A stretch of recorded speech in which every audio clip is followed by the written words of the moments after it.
Awesome. Thank you. Sorry, we're getting started a little bit late. Good evening, everyone.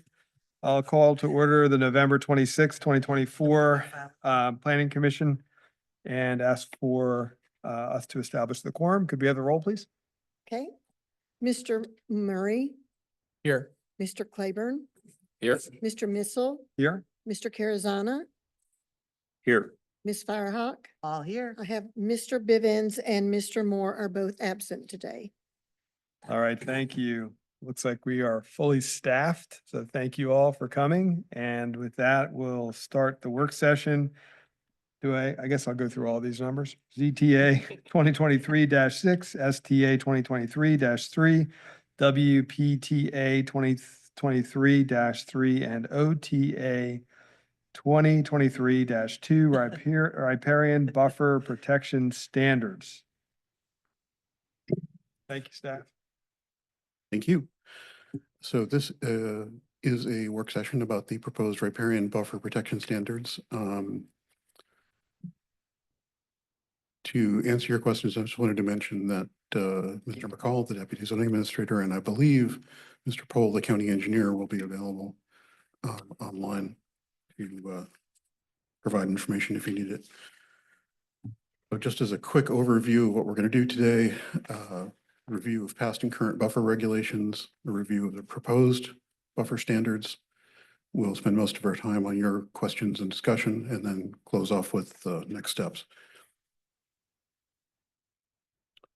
So how did we get here? This is project number 1 of 14 of the recommendations of the phase 2 of the Stream Health Initiative. I'm not going to read them all off to you, but just to remind you, there are 14 different projects that have been recommended for the county to pursue. This is the one up at the top there.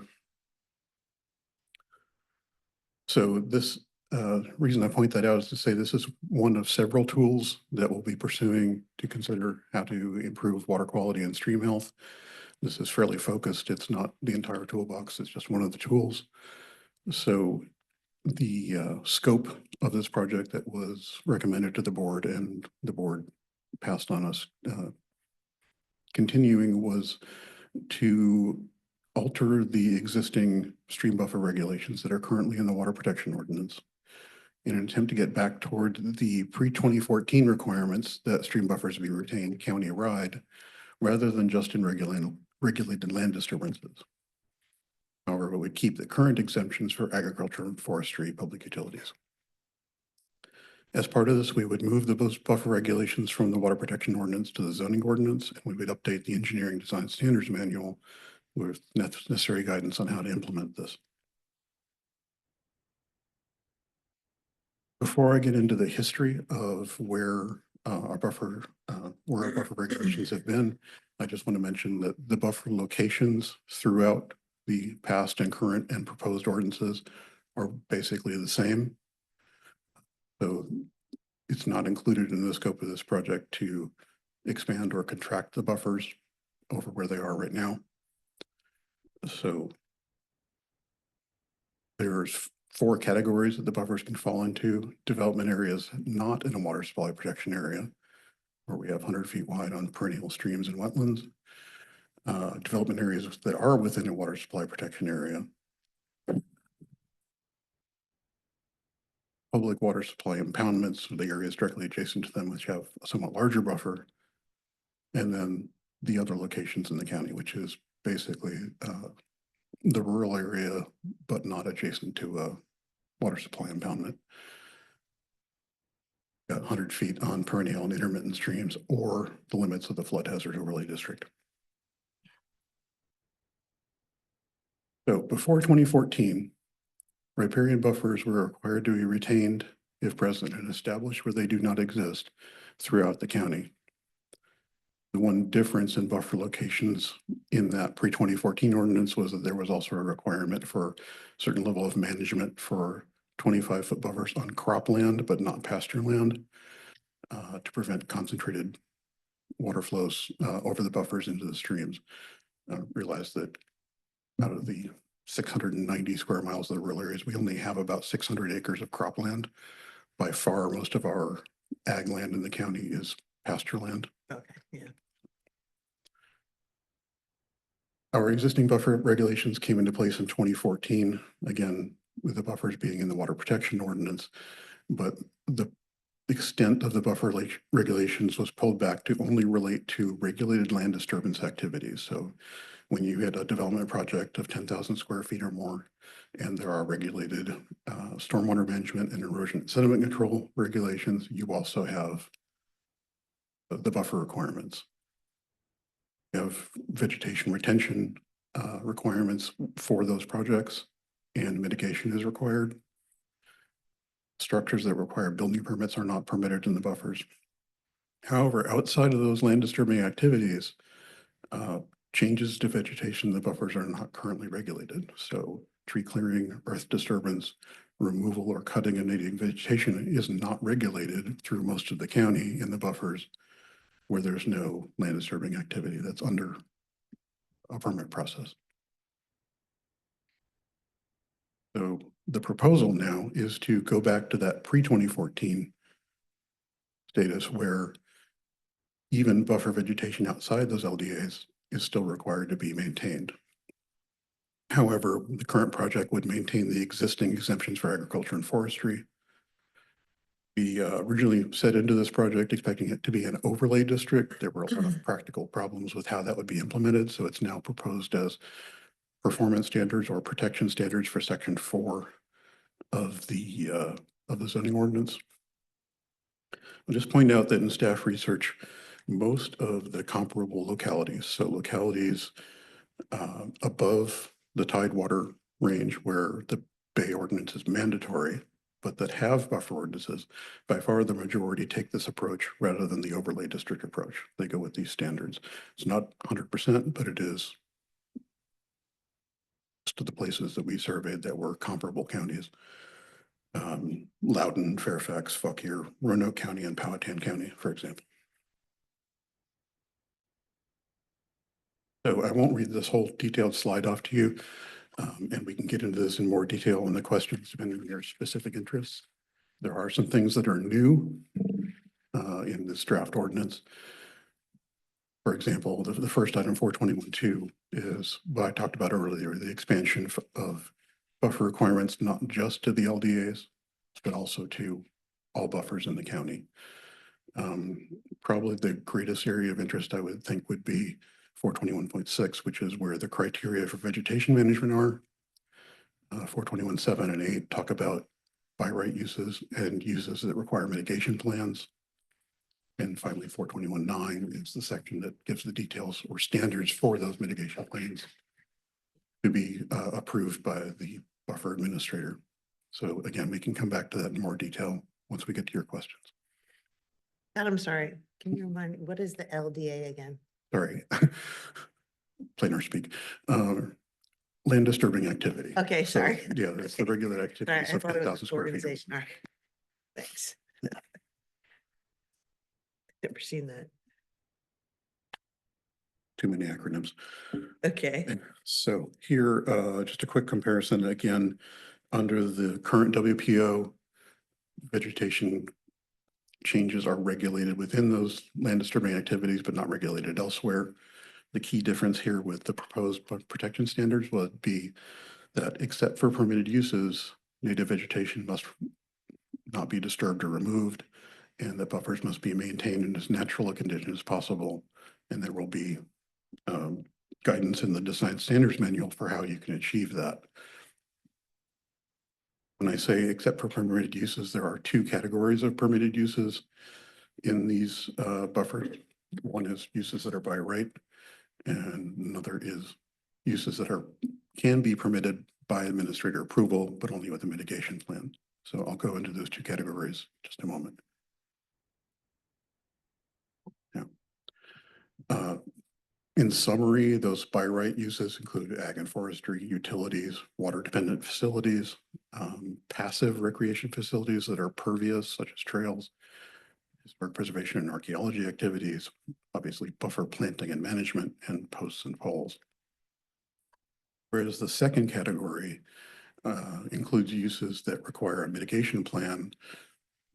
A lot of them here, but they're the more impactful uses: E&S facilities, roads, streets and driveways, stream crossings, So all of these uses, when installed, if approved, would require a mitigation plan to repair the impacts to the buffer.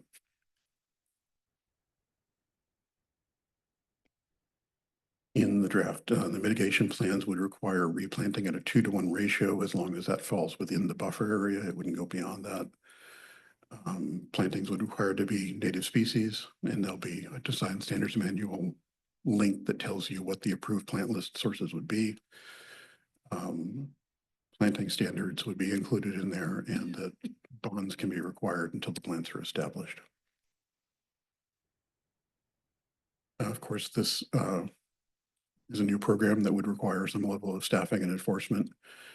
The initial draft of the Stream Health Initiative estimated that we would need 1 full-time employee for enforcement and landowner assistance for a program like this. Current plan is that initially after adoption, we would start with half-time staffing with existing staff to evaluate what the needs are and establish the procedure before trying to pursue that full FTE. So we provided 4 discussion questions. We'll be happy to provide responses to your feedback on these or any others. Whether the ordinance meets its goals, if they feel that are any regulatory measures missing from the proposal, and I should have said they're missing within the scope of what was proposed and approved by the board. Does the commission have feedback about the performance criteria? And do you agree that the by right and by approval uses are in the appropriate categories? I can leave these up while we discuss. But those are our questions for you, and then go ahead and jump into the questions and feedback, and then we'll come on to next steps before we finish off. Great, thank you. All right, anybody want to kick us off with questions? Oh, everyone look at me. Carlani? Okay, all right, sure. Would it be possible to pull up that document that I had shared? Is that possible? Hold on just a second, sorry. Okay, so one of the things I just wanted to point out is this is actually a 2-page document, a little handout that we had for the public back when in 2014. This summarizes our water protection ordinance back then. And really, this is just to demonstrate we're not talking about anything new, that we're just going back to what we had before. And I would encourage us to go back to some simple guidance for the public like this that would provide clear and easy to understand ways to implement, and manage the buffer. So that's one thing I point out. There are a few things in here I noticed. Like for example, section 421.4 exemptions. The riparian buffer administrator may allow an exemption from section 420.4A if the development involves a single family residence. I think that's a little too broad.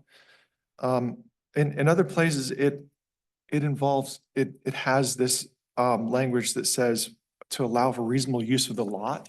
So if we could change that, or if we have to say something, it should say for one single family residence, or other similar language. There's also some other comments that were made. Sorry, Well, Lonnie, just, where was that again that you referenced? Oh, sorry, it's section 421.4 under exemptions. It just seems like an overly broad exemption. Oh, I see, gotcha. Got it, okay, sorry, thanks. So are you thinking like, we would say something more specific, like how much encroachment into the buffer would be allowed by a single family residence? or- Well, typically we wouldn't allow any encroachment to Right. the buffer. I think the idea is that an exemption could be made, for example, if there's no other reasonable use of the lot except to put a house that did impact the buffer. Right, there, like the lot couldn't be developed otherwise, and it's already residential, and I don't know, somebody Yeah. had vested in. So it should say that. Yeah, yeah, It shouldn't say like, because we've had situations in the past where someone's like, oh, well, I just want to build another house, well, no, that's, you already have a lot, that Yeah, would I- not be an exemption. Somewhere else in here, it talked about the fact of whether it would preclude any other use of the lot. I was Somewhere looking at else the in this same thing. code, I- it did say that. Yeah, there's language in other places that was more. No, I mean, in specific. here somewhere it said that. Is it, are you thinking, because I was wondering the same thing, are you thinking Yeah. it's 421-8? B8? Page 15. It's 421-4C. 421-4?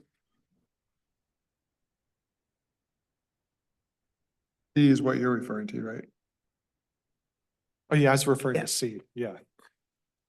But you were saying that there's a somewhere I else. thought somewhere else in here, it said if there would be no other reasonable use of the lot, that would be the criteria under which an We can- exception could be granted. We can go back and try to make areas consistent sure or that explain if it's there's a clear. reason why it needs to be different. Right, Got it. okay. The other thing here is a more general thing, there's a lot of discretion throughout the whole document for the riparian buffer administrator. And so I think there needs to be some way to keep that objective for the public. I mean, I'd recommend if there's a standard operating procedure manual, but my understanding is in some of the localities, and I could be corrected if I'm wrong, that they actually have a committee of people from the public that actually review some of the complaints. And that, that might be a good strategy for us too, if we want to keep it objective, to establish a committee, of people for, where a review is necessary, that there could be some public oversight. But there just seems like to be Oh, I general, see what you mean, yeah. yeah, there just generally seems to be a lot of discretion throughout the whole document. And, if someone were to raise a question, like, why was this exemption granted? Then we should be able to point to something, say, well, based upon our manual and section, here, this is why it was granted based upon these criteria, as opposed to just on the discretion of one person. Not that I don't trust whoever that person. I'm just saying that we should find a way to make it objective and transparent to the public. Can I just expand on that a little bit? For Yeah. the question, is that person the county engineer, or is that person the? All of the staff approvals upon review in this are under the riparian buffer administrator, who is the county engineer, who is also in cooperation with the zoning administrator on enforcement issues. But I as got far it. as the determinations about permissions and mitigation, that's going to be the county engineer. And there was a term program authority too at one point. Is the engineer the program authority? That goes I- back to the Okay, WPO. can I interrupt for just one second? Frank Prohl is also on the line, and he's got his hand raised to Oh, great. interject here. I'm here, so if you have questions, you can Yeah. ask You're me muted. also. I have a Frank, we response can't hear to, you.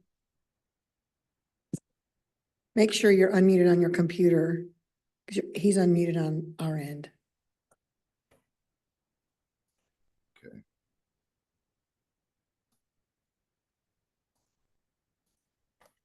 We can see you, but we just can't hear you.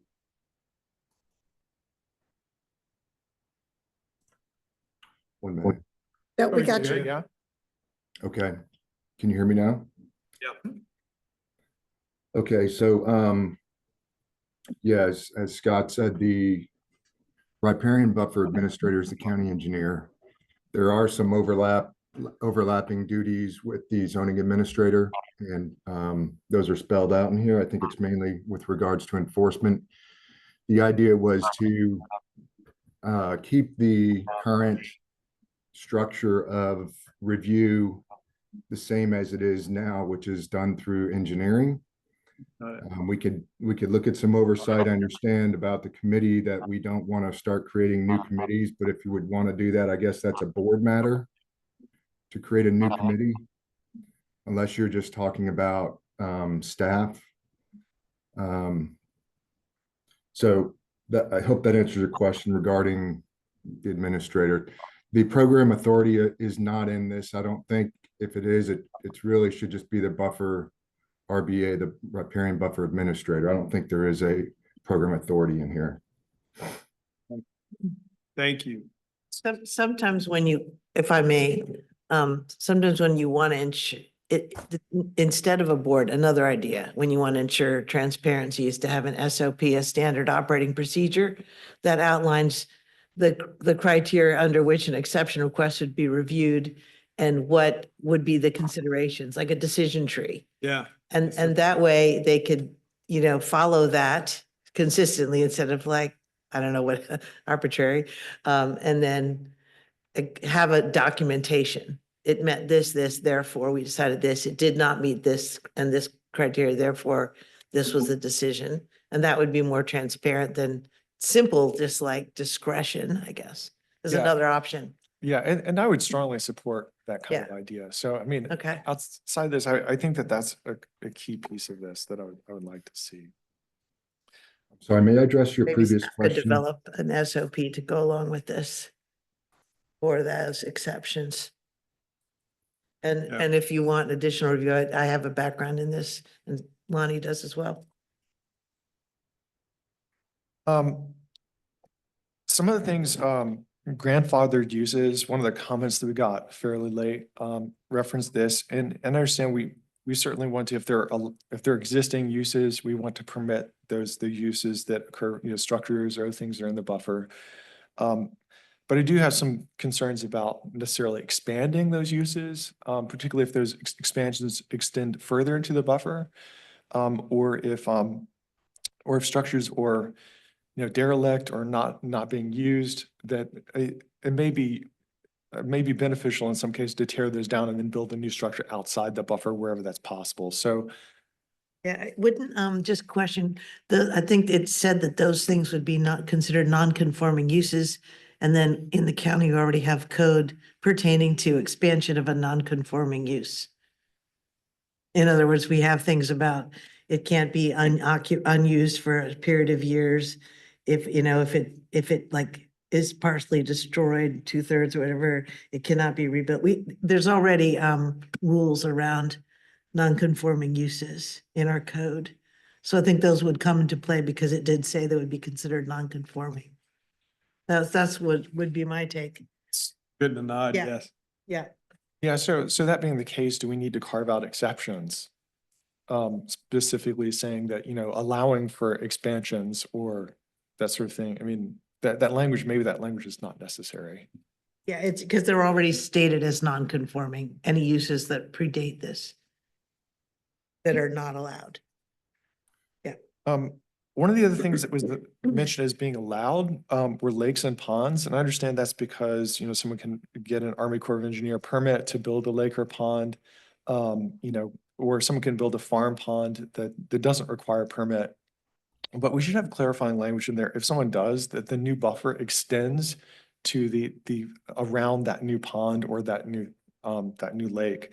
I'm not talking about like ornamental ponds, which have no business being inside the buffer. We might want to clarify that as well. We have a big problem with toxic algae blooms. We've had this at some of our county lakes. And this creates a public health hazard. And, without a buffer around some of these waterways, you have geese and other things that congregate, you have bacteria that gets in the water. And this can create a situation. We've actually had pets die in Albemarle County because they've been exposed to toxic algae blooms. So maintaining those buffers, even if someone has created a lake, or someone has a lake in their neighborhood, I think limiting access, to reasonable recreational access to those areas and maintaining a buffer is still valuable in those circumstances. The other thing, there's a section in there about restoration activities. And I'm glad that we're moving in the direction of permitting those activities by right. If someone wants to do a stream restoration, we should encourage that, not discourage it. But for mitigation type things, particularly where we're requiring the mitigation, in our manual, we should also require a tree tube cleanup. Because I that's missed that part. We should require what? cleaning up the tree tubes. The tree tubes. Oh, Yeah, gotcha. once those trees are established, the tree tubes should be removed. We have a lot of situations in Crozet where, there's just massive numbers of this huge gobs of plastic all over the place. And that eventually washes into the streams and just creates garbage.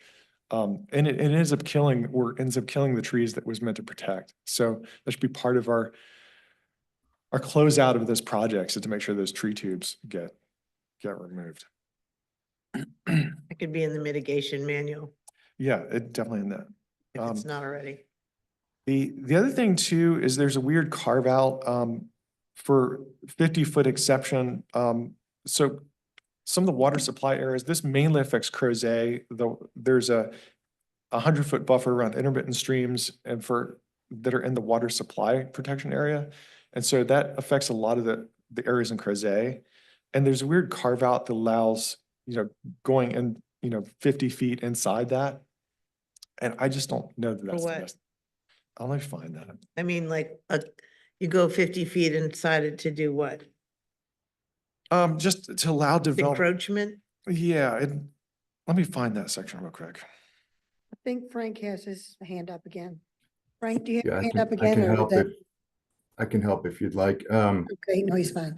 His volume is off. Okay, thanks. Can you hear me? Sorry to keep interrupting. Can you hear me? Hello? Wonder if staff knows where that might be. Can you hear me? Oh, yeah. Can you hear me? Yeah. Yes, we Yes. can. Okay, so it comes from the current ordinance and it's a carryover. The idea is that in development areas, there are no buffers on intermittent streams. So there was added protection for stream buffers, for intermittent streams that did have a water protection overlay. So it's kind of a hybrid of the water protection overlay district and a development area where there aren't any buffers. So it's a reduced 50-foot allowance for those areas that are development areas within a drinking water watershed. And I can find that section here also. It's on page 14 and 15 of that. It's section 4.21.8 B as in boy. Yeah. And again, that's that section where it's approval only by the buffer administrator and with a mitigation plan. Right, because the idea is urban areas are more densely developed and there's not room for 100-foot buffers practically.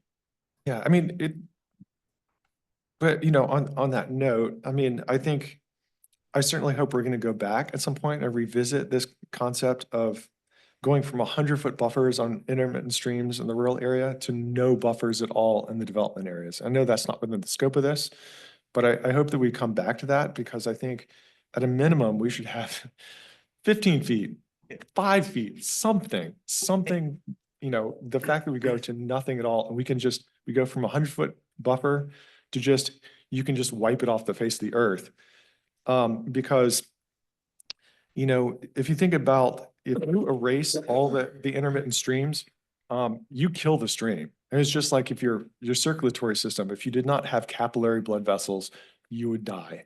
That's the same thing with streams, that those small streams are really critical to the health of the overall streams. So if you have places like Moores Creek, I have very little faith at this point that Moores Creek can recover because we've erased so many of the intermittent streams that feed into Moores Creek that it doesn't have a great shot at this point. So there's a lot of, I think there's a great case to be made to revisit that policy.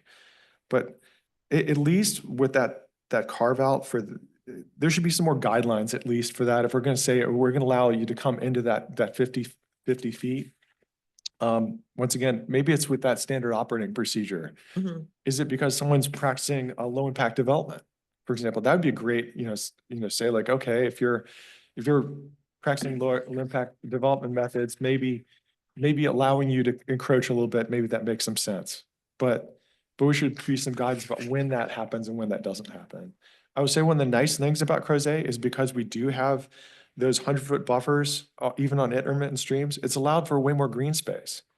Now Crozet, I would say, is more densely developed than any of our other development areas. So at the same time, we have more green space, but yet we're, if you counted the number of, units per acre or whatever, I'm pretty sure that we're in excess of any other development area. And so I think, this notion that we can't be dense and yet still have green space and water protection is something that we should revisit. Because those buffers end up places where we put the Crozet trail system. And I mean, if you had Crozet without the Crozet Trail Network, it just wouldn't be the same place. So, Yeah, the way that we looked at this when we wrote the ordinance for Charlottesville, which I co-authored with Crystal Rittervold, we copied it off of Albemarle's pretty much. And we did a GIS analysis to look at, could we get 100 feet on 3 of the major streams in the city? And we could, but we did it in GIS. So we saw it was possible, but we also later on, I mapped all of the other streams, how wide of a buffer could they tolerate? 20 feet, 25 feet without touching a building or encroaching unnecessarily into a yard. So we could do that type of analysis later on in Albemarle's development areas and see what's possible. How do you deal with knowing what kind of impacts that'll have to the unbuilt environment?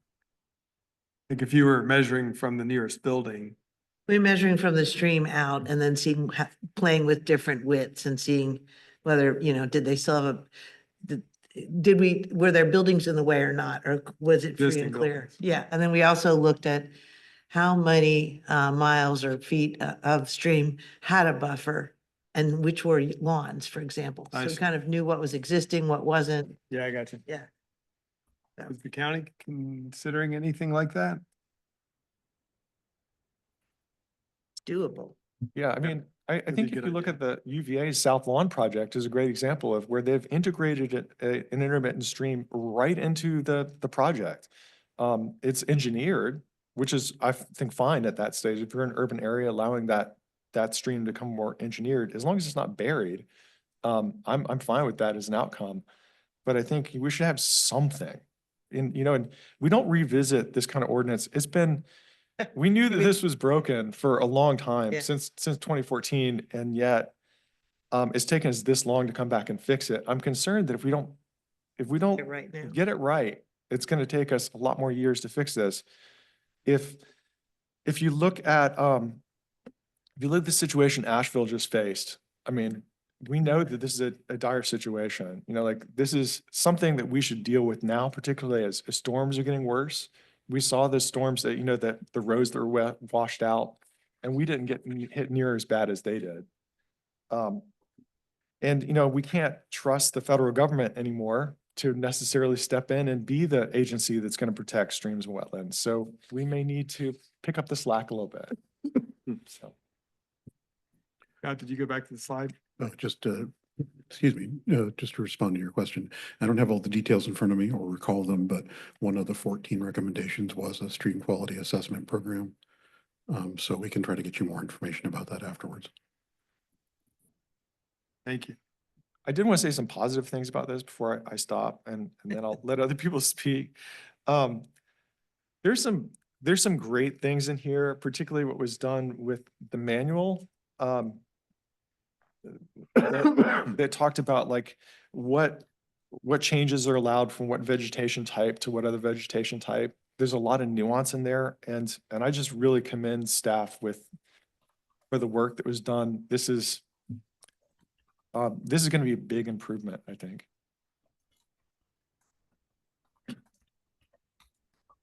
Ryan? There was a couple of questions. Kind of piggybacking off of Commissioner Murray, with the intense rainfalls that we're seeing, how does that start to impact the distance of the buffer that we would be proposing in the ordinance, if at all? But I think the main way that'll affect it is you see, especially in the rural areas, the buffers extend to the edge of the floodplain, the 100-year floodplain as defined by FEMA. So as FEMA recalculates those floodplains in response to different flow regimes, the buffers will expand in the areas where we have the floodplain regulations. okay, Don't have any particular proposal about expanding the buffer sections that are defined in a number of feet from the stream currently, because again, we're sticking with the scope or the extent that we have had and that we currently have. But the one way I can think that it will effectively respond to that concern is as the flood hazard overlay zoning district expands, the buffer will expand with it. And just because of the way it's defined here. okay. And then I remember on one of the slides, it said there would be 1 FTE to carry this out. So I'm just curious, what's the confidence level that you can get that? Yeah, And that's then, the question. if you can't, is it something that would a consultant handle? Because I thought I saw two little clocks, which represents what 80 to 320 hours worth of work. Is that something that it's not an FTE, you would just sub out if you don't think you can get it in the budget, but I think that time estimate was more to do with the development of the ordinance and the procedures. okay. The estimate was that we would need a full-time person to deal with complaints, enforcement, landowner support, information distribution. And again, yeah, you're right. We don't have that at the moment. We're hoping to find half-time among the staff we already have for initial implementation. If we can't get that full-time employee a little farther into the implementation of the ordinance, yeah, that's going to be a limitation because it's likely that we're going to have more issues to deal with than we have the staff. That's going to be critical at some point.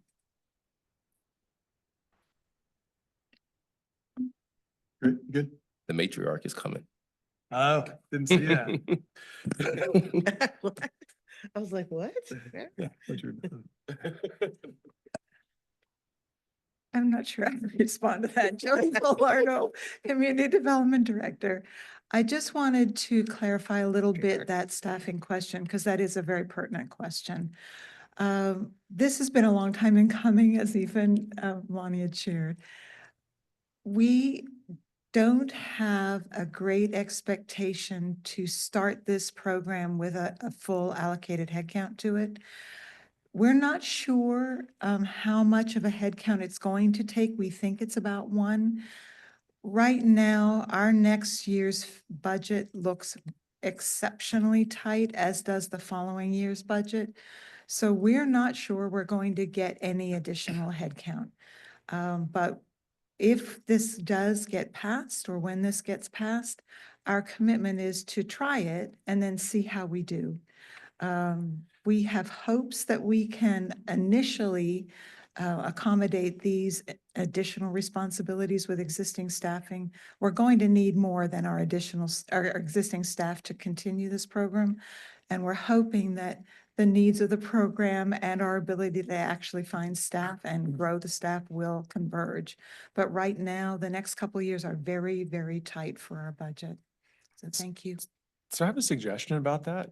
Once again, we mentioned the standard operating procedure, and I think it'd be really helpful to have, I think all situations are not the same. And I think having a procedure by which you rank, because even if you had honestly 10 people doing this full time, you couldn't possibly enforce every tiny minor violation of the water protection ordinance in Albemarle County. You just couldn't. So I think looking at things like, if you had someone who is egregiously remove the stream buffer off of 2 miles of stream off a large parcel, that's not the same as a 5-acre property that's, removed 5 feet. It's not, just not. So I think a worst first, type policy that says that you'll rank things in order of the severity of the situation. And then also just so you can generally prioritize the situation. I think that would be a helpful policy to have, so that regardless of how much funding there is or is not, that the policy can still stand and you can deal with the worst situations. When we have scarce resources for staffing, that is how we adjudicate things regardless. So it presumes that all things come in at the same time, and they don't, all complaints and all problems and all bad actions. But we do target the worst first on our problems when we're doing code enforcement. So yes, thank you. Thank you. Commissioner Claiborne, you good? Commissioner Curzon? I yield my time to Commissioner Firehawk. Commissioner. Wow, I didn't even ask for it. Smart man. Actually, I don't have, and you all think I would have a lot to say about streams, but I don't tonight because, we're really just trying to go back to the policy that we already had, which was a pretty good policy. I had a really minor comment on page 8B, additional purposes, and this is just like me putting on my picky ecologist hat. I don't know, under D, it's to protect fish and wildlife habitat. I know you probably think wildlife includes fish, but it doesn't. So I wondered if you could just add fish in there because we're really trying to protect the water quality. And then when we message this ordinance out to the public, I think we might also want to remind everyone that, there's great stats out there about how much nitrogen, phosphorus, and sediment buffers remove. It's not just, we just like trees on streams, but more than 90% of the nitrogen, phosphorus, and sediment will be removed by a 100-foot wooded buffer. So anyway, I can give you the exact numbers, but letting people know, because a lot of times I've worked with a lot of landowners in my career. I ran a riparian restoration program across the country, and people would say, look, I want to see my creek. I don't want to plant. And we would say, but you really like fishing in that creek too, right? And the fish need good water quality, they need shade, and they need cool water for oxygenation. So by having those trees, you're helping your fishing. And like, oh, okay, then I support this. So I've turned a lot of landowners' attitudes around by just giving them that education. So I hope that we talked about enforcement, but I think you'll get a lot of compliance by people just understanding what is the point of this. It's not just another regulation for regulation's sake. It has to do with our commitment to protecting the Chesapeake Bay, which frankly, Albemarle was a leader in, because this provision is allowed to be adopted under the Chesapeake Bay Preservation Act voluntarily for all localities west of 81 and 60, and also out 64 towards Loudon. So we're doing this, we're doing above and beyond, and we've always been proud of that. So we're really just getting back to that heritage of doing more for our environment. So just really important that we have a robust education program. I don't want to be seen as like we're gonna go get all the bad, worst people. They're doing the bad things, because people do a lot of things on their land and they don't know, they don't know that why is it bad to dam a stream? I bought a house in Albemarle County. The stream was dammed by somebody.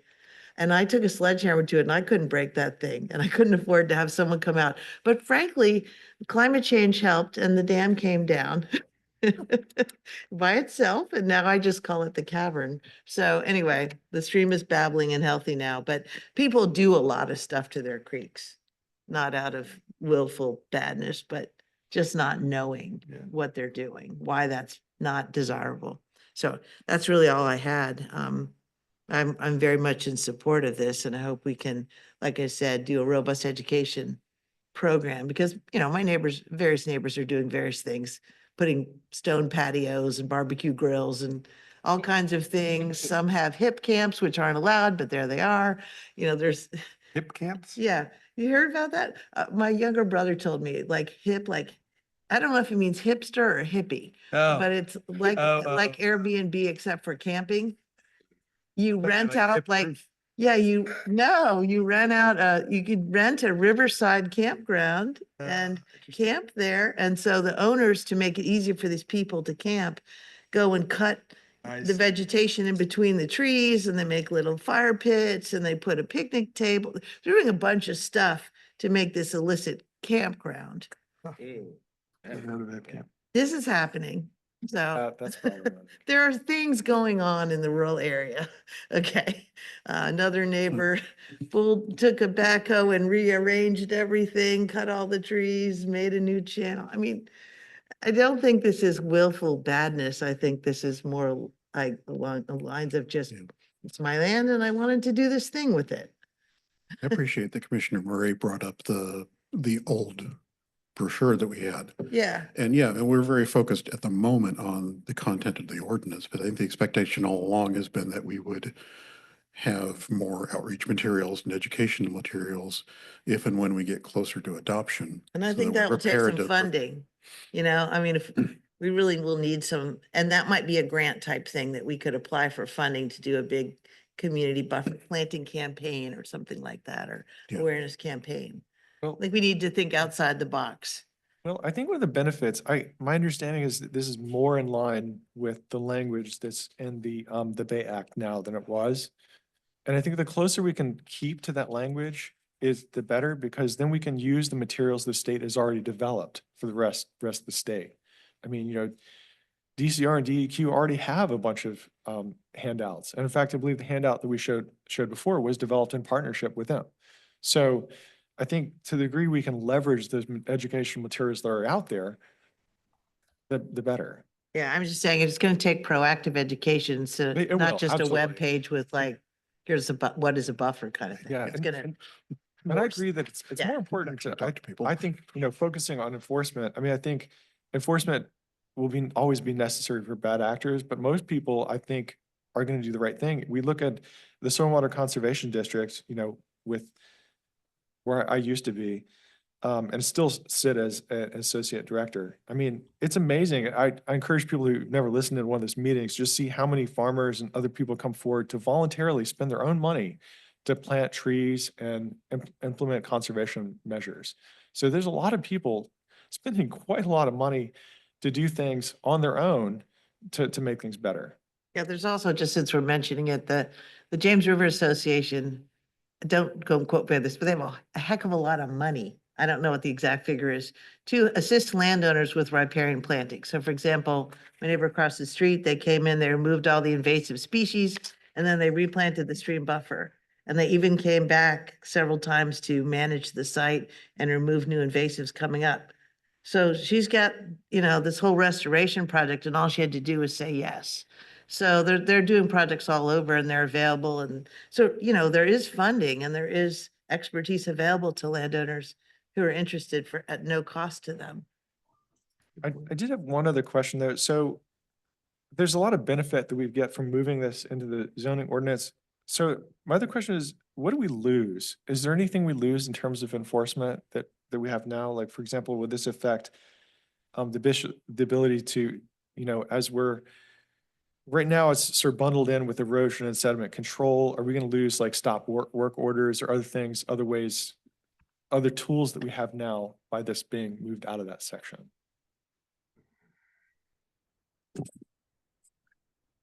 Francis McCall, Deputy Zoning Administrator. That's probably a little difficult to answer, other than we have some standard enforcement techniques that are in the ordinance.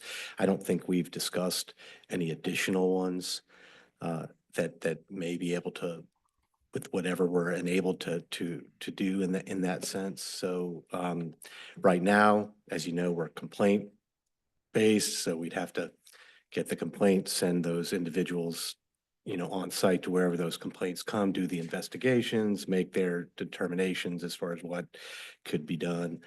I'm not aware. I see Frank just popped up. He might be able to talk a little more about that as far as what his ideas might be, as far as how we'd go about some of that enforcement.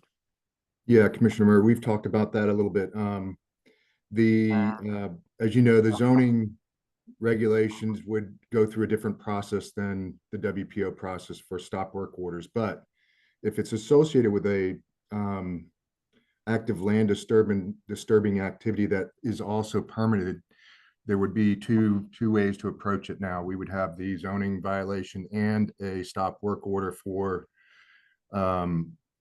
disturbing beyond the limits of what's been approved. So that's one plus or one extra layer of enforcement, I guess you could put it, for land disturbing activities. For the ones that are not land disturbing activities, they would follow the typical zoning appeal process, which, as you may be aware, is a issue of a violation, and then I think it's a 30-day, Francis, you can help me with that. And then, so I don't know, there would be something else, obviously, for those ones that are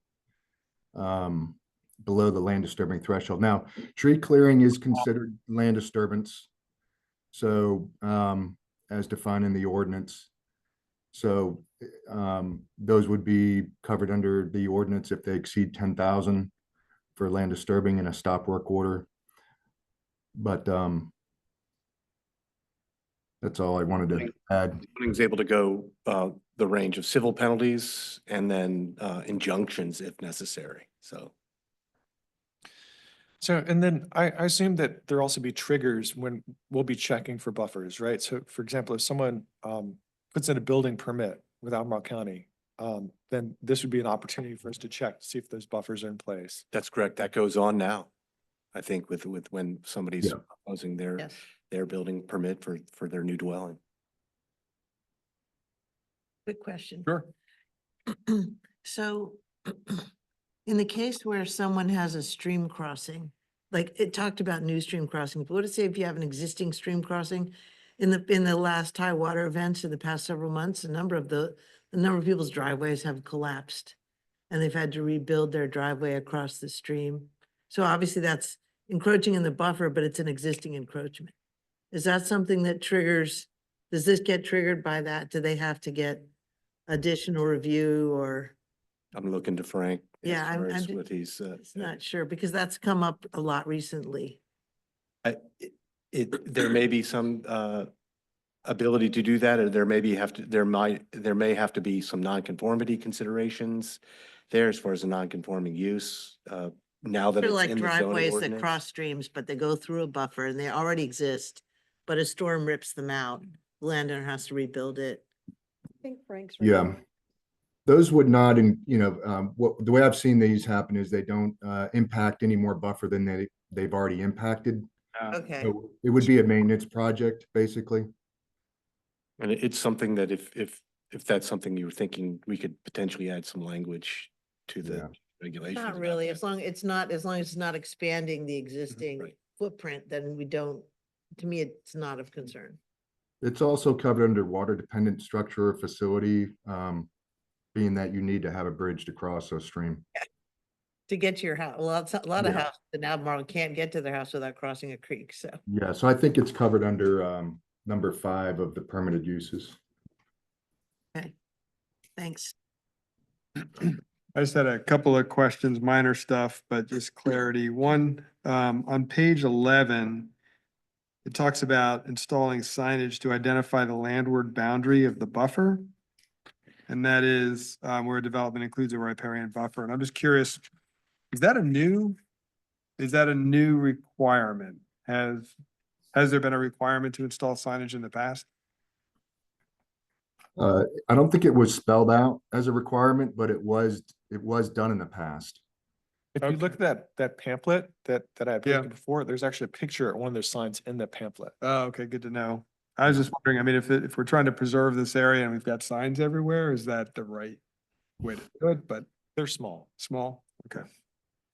Yeah, we have comments about trying to better define this, and we'll be working on that to put better guidance in the design standards manual for this. Great, awesome. And Thanks, it Frank. gives, I would say that gives those future landowners, as this describes, it's the developer doing the subdivision. He's Yeah. required to put them up. Three houses later, somebody buys it, they can see that there's some sort of buffer, and then they don't go to the discriminant, putting in their patio or fire pit down in the buffer or something like that. Yeah, That makes sense. there's some places in Crozet, and I won't call anyone out, but there are definitely some places where people have cleared the buffer. Along with the sign, get rid of the sign. Or I there don't was know if never a there, I sign. don't think there ever were signs. I think people Okay, just, they just cleared it down to, because there's a nice pond or something down there. And so someone's just cleared all the vegetation right down to the pond so they can have easy access. Got it. Interesting. And I'm sorry if I don't understand this on page 15, number 8. On a lot that was of record prior to February 11th, 98, development of a single building site, if the riparian buffer would result in loss of a building site. How do you define building site? There's square footage, who defines it? How does that? So, section 4.2 has a description of what a building site. and That's it's- what It's the- all of those areas that don't have buffers, don't have floodplain, and don't have the critical slopes. Okay, Area they're so allowed to build. Right. in. It's the basically building what's, site. It's the building what's site, left. correct, right. Yeah, the Essentially. leftover. Okay. Allowed to. 10-4. Page 16. On the top C. The riparian buffer administrator has conclusively determined that the proposed location of the facility within the riparian buffer, both one is necessary for reasonable use, and maybe Commissioner Murray touched on this as well. I'm trying to understand when, is there a time when you can put a biofilter in a buffer? Or is it, or some sort of water quality measure inside a buffer? Stormwater management is usually one of the exempted things. It is one of the exemptions, so you could Yeah. put a stormwater management Yeah. facility. Oh, I believe what you're referring to, Ms. Firehawk, is the, like a stormwater outfall. Yeah, Okay, Because we obviously have to get to streams for, the discharge mhm. water from a facility. But stormwater management facilities are, prohibited. This okay. is, this stormwater, flood control and stormwater management facilities, number 9 of the section you were referring to. Yeah, yeah, Um, those are the conditions for that. There can be stormwater facilities, but it's based on these conditions. got it. Okay, then jumping down to number 13, any building or structure that existed on February 11th, 98 may continue in its location on that date. The continuance, repair, replacement, expansion, or enlargement of any such building or structure may be allowed unless prohibited. I think we received from the community a question about grandfathered uses and a question as to whether they'd be phased out over time. So this comes from the current water protection ordinance where, so long as the structure did so I'm just going to use the example of a house. So long as the expansion did not, encroach on a setback or into a floodplain or some other zoning requirement, or restriction rather, then it could, based on this one, it could expand. Because the idea or the thought was, not saying this is right or wrong, but that there are a lot of houses that were built before the ordinance, before 98. That's what the date is there. The original buffer ordinance. And that it was allowing them to continue to, for instance, if you wanted to expand your kitchen and it was right up against the buffer, that you could expand your kitchen still. So I don't know if that's good or bad, but this is a carryover from the current ordinance, water protection ordinance. And in 18-6, there are those prohibitions that come as far as it states that says you can't do it because of this. So, but if it doesn't affect any of those, then it You would can meet do it. that and be able to do those additions. Okay, got it.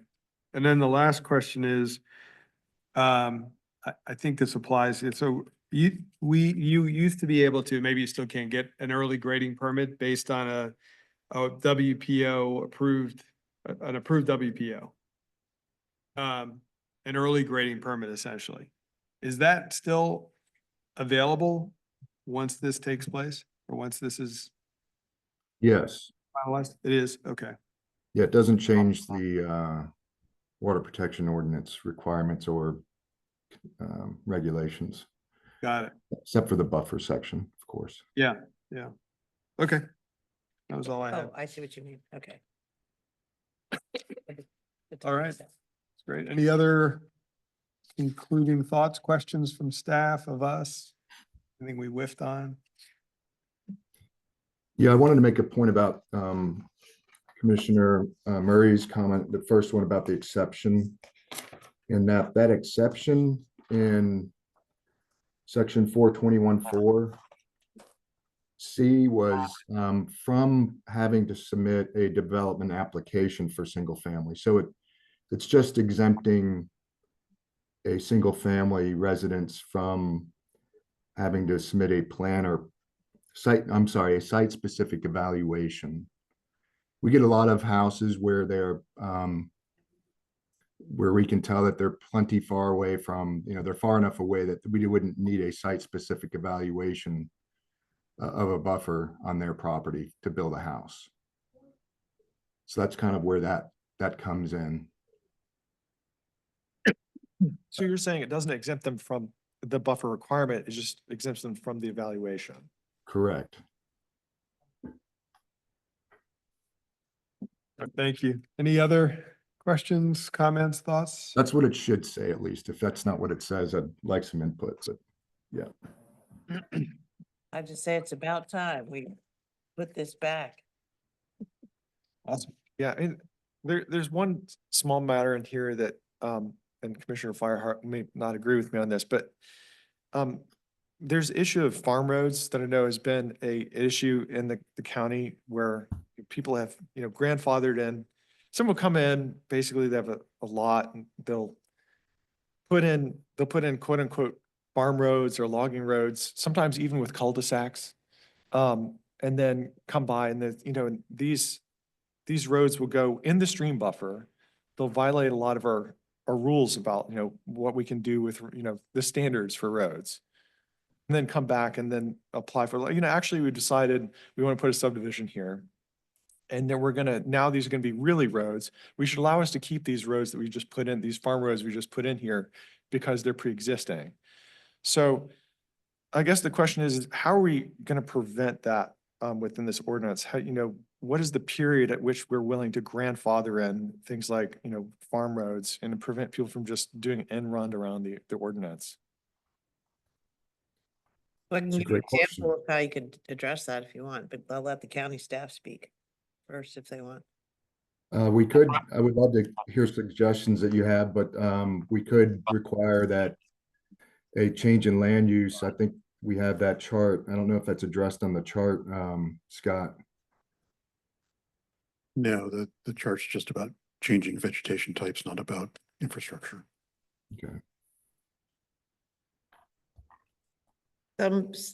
So there's been developments, not necessarily in there was one in my neighborhood actually like this, but there's been in Virginia where somebody does go put in a really wide entrance for their logging project and do what they're trying to get in these roads and then they do what I call faux forestry, where it's not really, they say like, I'm doing a timber project, but they're really just laying out a subdivision without having to get a land disturbance permit because they're saying it's forestry. But the intent is simply to clear the land. I see our attorney bending his mic. So there's a protection that still exists in the water protection ordinance. That's part of the water protection ordinance that's not getting moved. That's going to remain in the water protection ordinance. This is a chapter that Mr. Pohl and I went through significant revisions within the last 6 months to bring it up to speed with the state water control law. But specifically, I'm looking at section 17-300D of the county code. And that's again, a provision, those agricultural road conversions remain subject to VESMP review. So again, it's not going to be moved or migrated over to the zoning ordinance, but it will still be in the county code under the water protection ordinance. Yeah, so that some communities have established a 3-year waiting period to discourage that sort of clearing for supposed forestry when you're actually trying to create a development lot I think, without getting a grading permit. yeah, I think 3 years is too short. I think it should be something like 10 years at least. I mean, I think, I think there's a line there. And I think you might have made the case before that like if there's been a road that's been in place for 100 years, then the impacts are there and maybe we continue to use that. Right. But I think, there's a reasonable number there where we just should not grandfather something. And I think, that's a significant deterrent to doing that. But even then, I mean, even if something has been there 100 years, I think about even my own road, the Sugar Ridge, where, a lot of these rural roads have been put in very, right next to streams, like right next to streams. And if something's going to be a new subdivision, maybe we can take that opportunity to improve things and pull it away just a little bit, like. Yeah, no, I'm not opposed to that. I don't know why I thought I would be. I would say that we do have standards for road construction and grade. And so a lot of those kind of kooky roads are like, like there's a road I was just looking at actually in Nelson County on the other side of the Rockfish. That somebody was telling me the other night, oh yeah, that used to go all the way up to Schuyler. I was like, how the heck did that happen? The road is like, woo, woo, straight up. But apparently that was a road. Now it's closed. So yeah, we have a lot of wacky of these old roads, but I don't think the county would permit that in someone's development plan. Hopefully not, when they saw, just because it's old. If it's not to standard and it's in a bad location and it's in the buffer, then hopefully would not allow that. I mean, Yeah. there have been things that have been let through in the past. I'm not going to say that happens still, but I think, codifying it and coming up with some standards, I think would be helpful. Just to make sure that no one's tempted to try and do that as a loophole. All right, good comments. Good. I think we're good unless you all have any further responses to the discussion questions that we had up on the screen. Like we're not, we don't. Thank Feels like you. anticlimactic right now. Sorry, I It's couldn't. very anticlimactic to call a recess, but I think we'll do that. So we're gonna put us in recess until 6 PM. Thank you.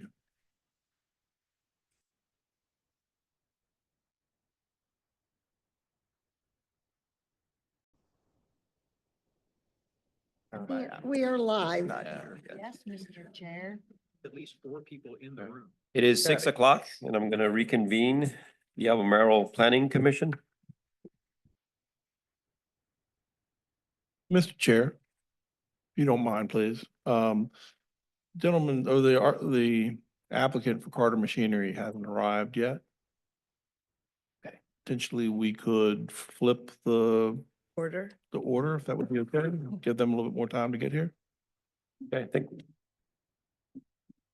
that's something we have to call a vote for. No, there need not be a change if there's no objection to that. We do still have the public comment period in the Yes. consent agenda before we get to public hearings. But if we get to public hearings and the first applicant hasn't shown up, if there's no objection, we can take the other public hearing first. Thank you, Andy. Would you like me if- to take roll? Yes, it's, Okay. we have to establish our quorum. Okay. Mr. Murray, Here. Mr. Claiborne, Present. Mr. Carazana, Here, Ms. Firehawk. Still here? I have Mr. Bivens, Mr. Moore, and Mr. Missile are absent from this 6 PM meeting. Thank you. if there are any members of the public that would like to speak to any matters not listed in today's agenda, please do so now. You showed up on time. There it is. Good evening. Thank you for the opportunity to Okay. make a public comment. Okay, one second. Um, Please state your name and My name general is area. Emily Dreyfus. I live in the Rio Magisterial District, but I'm here on behalf of the Legal Aid Justice Center and the Charlottesville Low Income Housing Coalition. And I'd like to elaborate a little bit on the affordable housing needs in the county, and my resources are from county publications and also the Orange Dot 6.0 report. And my reasoning for this is that I believe that the AC 44 plan really requires dramatically different action and a different approach because of the severity of the affordable housing crisis. Rents have increased an average of 34% in the past 5 years and 7% just between August of 2023 and August of 2024. We're seeing mass evictions in the Albemarle County area, including Cavalier Crossing.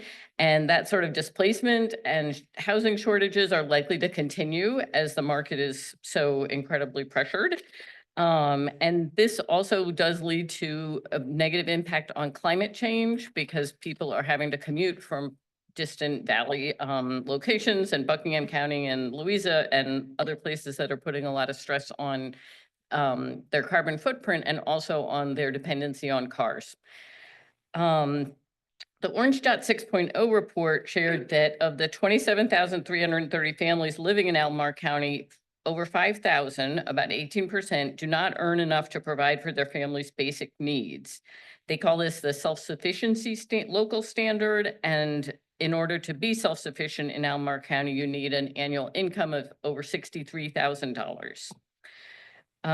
Over 80% of renter households earning less than $50,000 are cost burdened. So 4 out of every 5 are cost burdened. And a $50,000 salary is actually around $24 an hour. So that is far more than a lot of people are able to make. The comprehensive housing affordability strategy data showed some additional needs, including that there are only 1,948 publicly supported housing units plus 500 housing choice vouchers in the county, meaning that over 50% of very and extremely low income people have unmet housing needs. Almost 20% of the Albemarle residents are now over 65 years old, but efficiency units are only 1% of the county's housing stock. And that's the most affordable option for most single people and seniors to have an efficiency apartment. So I would like to encourage you all to take a dramatically different approach to AC 44, including possibly the suggestion of a transitional area. So like the urban ring would become wider with having a transitional area where you could have increased density and also increasing the upzoning within the current development area. Thank you very much. Thank you. Right. Would any commissioners, we'll move on to the consent agenda. Would any commissioners want to pull any item from the consent agenda? Hearing none. Take a I vote. need a motion for the minutes. Motion to approve the consent agenda. A second. I have, Mr. Carazana, Aye. Mr. Claiborne, Aye. Ms. Firehawk, Aye. Mr. Murray. Aye. Thank you. Open to the public hearing. So do we move on to, You can move on. If there's no objection, move on to the Buck Island Solar Public Hearing on SP 2023-23, and we can invite the staff report on that. Buck Island Solar? Staff report, please. Sorry, wrong person. There we go. Thank you. This is SP 2023 for Buck Island Solar. What I'm going to do with this request, it's a solar facility by special use permit. The first part of any special use of this special use permit discussion is I'm going to lay out for you the two things that need to be addressed by the Planning Commission. Because it's a solar facility, it needs to be reviewed for compliance with the comprehensive plan, and it needs to be reviewed for the special use permit review criteria. It's approximately 11-acre solar panels, about 30 acres of disturbed area, making about 3 megawatts. I'm going to start with the big picture here, and that is the question of appropriateness of solar facilities in the rural area of the county. Section 15.2/2232 of the state code requires that the Planning Commission review the project for consistency with the comprehensive plan. This project is located in the rural area of the county. The approximate location is shown with the red dot that you can see on the screen. There are two other approved projects that are in this map area. The first one is Woodridge Solar. I've put a star to approximate its location. And the Ravenna Solar Project, and again, a star to approximate its location. Both of them are also located in the rural area. The comprehensive plan does not directly address solar facilities. During the review of the special use permit, staff reviewed this project for consistency with the comprehensive plan, and staff found the facility would promote conservation and efficient use of energy resources and demonstrate leadership in energy and carbon reductions at the local level, which are concepts included in the plan. The approval of other solar facilities in the rural areas indicates that generally, these types of facilities are appropriate in the rural areas. No resources or features are identified on or near this property that would indicate that this use is inconsistent with the comprehensive plan, and staff is recommending the commission find this project substantially in accord with the adopted comprehensive plan. That's the actual language that's found in the code, is substantial accord with the adopted comprehensive plan. This map shows in more detail the character of the area. The location of the proposed Buck Island solar application is the circle. The approximate panel area of the Ravenna Solar Project is the red outlined area. And what I tried to do there was to actually go around the areas that are actually in panel. So you can sort of see the scale there. And I just use a circle as an approximate because we're going to talk about the specifics of this project now. So this plan shows the design of the solar facility. The panel area is approximately 11 acres. Access is to Campbell Farm Lane, which is a public road. This is Campbell Farm Lane. And the access will be there. Excuse me. The limits of, shows the limits of disturbance, the buffer to adjacent properties. The panel area is well removed from any stream buffer area and no disturbance occurs within any stream buffer. No critical slopes are impacted. Staff opinion is that the design of this facility substantially minimizes visibility from adjoining property and public streets. The project was reviewed for compliance with the criteria for a special use permit, and staff is able to recommend approval of this application. I would like to point out that we have some changes in some of the conditions. Made a mistake on condition 1 when I was writing it. We generally just say general accord with the comprehensive plan. I had the narrative in front of me and I just continued to rattle off the entire narrative because the application plan is an attachment to the narrative. It should just be the concept plan. And that's what this does. And then condition 14, over the years, we've done these special use permits for solar facilities. We've been refining our conditions to make them better. And one of the ones we've done is to not allow above ground wires, except when you need to use above ground wires to avoid stream buffers or wetlands. So this is the standard language that we've been using recently. I copied an old condition when I did this, so we'd like to replace it with this. We don't believe there are any stream buffers or wetlands that are going to be disturbed, but this would allow them to be avoided if any were identified. So we are recommending approval. We're recommending the Planning Commission move that this be found substantially in accord with the adopted comprehensive plan, and we are recommending approval of the special use permit with the changes to conditions 1 and 14 recommended by staff. And that concludes my presentation. I'd be happy to answer any questions you might have. Do you have any questions for staff? Oh, thank you, Mr. Fritz. As we're future casting, what percentage of our energy are we looking to get from solar? Like as we're looking at the climate action plans and so forth.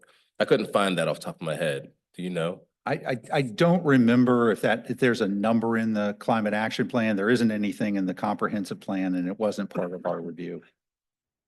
So I can't answer the question. Yeah. Climate action plan might have that information, but I'd have to dig deep. I don't know. Yeah, that I it couldn't does. find it, but I think that's something that we all need to be aware of as more and more of these applications start coming forth and as we're starting to future cast. So.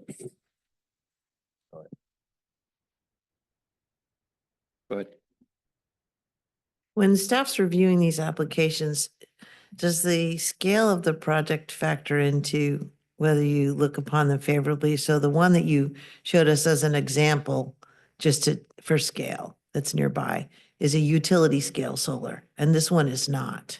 So do we look at them differently? Because I think with the utility scale solar, we're getting a lot more power generation.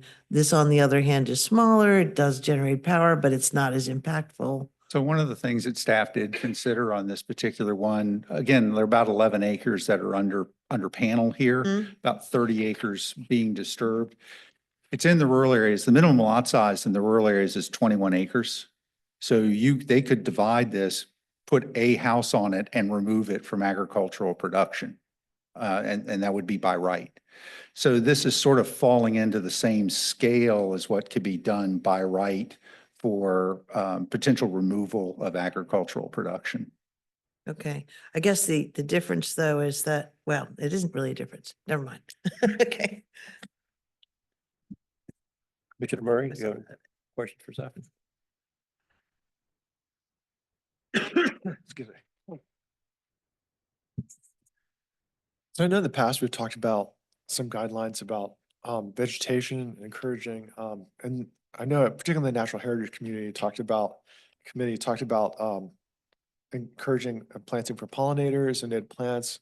What kind of guidelines has staff talked about in terms of, encouraging the planting for these sites? Sure. I'm going to answer two parts to this question. So we've learned a lot in going through the past solar and working with the proposed solar ordinance and finding out what's available out there and what best practices are in other parts of the Commonwealth. And one of the things that we've done is we've had some excellent conversations with the state. And one of the recommended conditions is that this be a certified pollinator smart project. So that's one of the conditions. The other one that we have in there, which sort of goes with that, because the Pollinator Smart program in my opinion, is sort of a misnamed program because it's not just about pollinator species. It also does soil regeneration, retention, to stormwater runoff, and and promotes wildlife habitat for animals other than pollinators. So one of the other things we're also doing with this particular one is we have a condition recommending fence heights that are recommended by the state to either exclude deer and yet allow passage of small animals or allow easy access by deer and provide for small animals. So the fence either needs to be short enough for the deer to get over or tall enough that they can't get over, and then a 4-inch gap at the bottom to allow small animals to go through. That's what the recommended fencing standard is from the state. Nice, thanks. I had a question, Mr. Fritz. So it seems like this is about 10 acres of disturbance per acre of photovoltaic cells. It seems higher than a lot of the other Per megawatt, I think you're saying? well, yes, 10 acres per megawatt, sorry, which seems a lot for. Is there a reason why? Is it because it's a smaller plant and doesn't have the same I economy of haven't, scale? there probably are economies of scale, but I haven't gone through and haven't, I need to go back and look to see what the amount of disturbance is per acre for megawatt in the past projects. I simply don't know the answer to that right now, so I can't compare this with other projects. I'm sorry. Yeah, I was looking at a couple across the state and across the nation. It seems like 10 is quite a bit more than the average, but maybe the applicant could talk to that.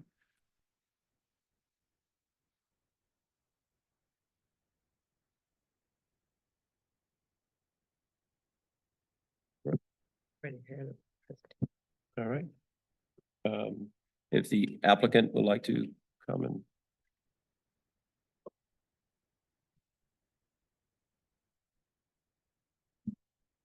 Good evening, Planning Commissioners. I'm Lori Schweller, attorney with Williams Mullen, representing Buck Island Solar LLC, the applicant.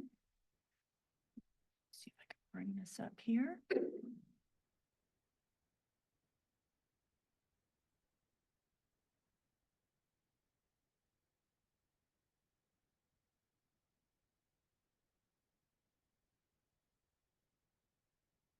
We'll open for public hearing.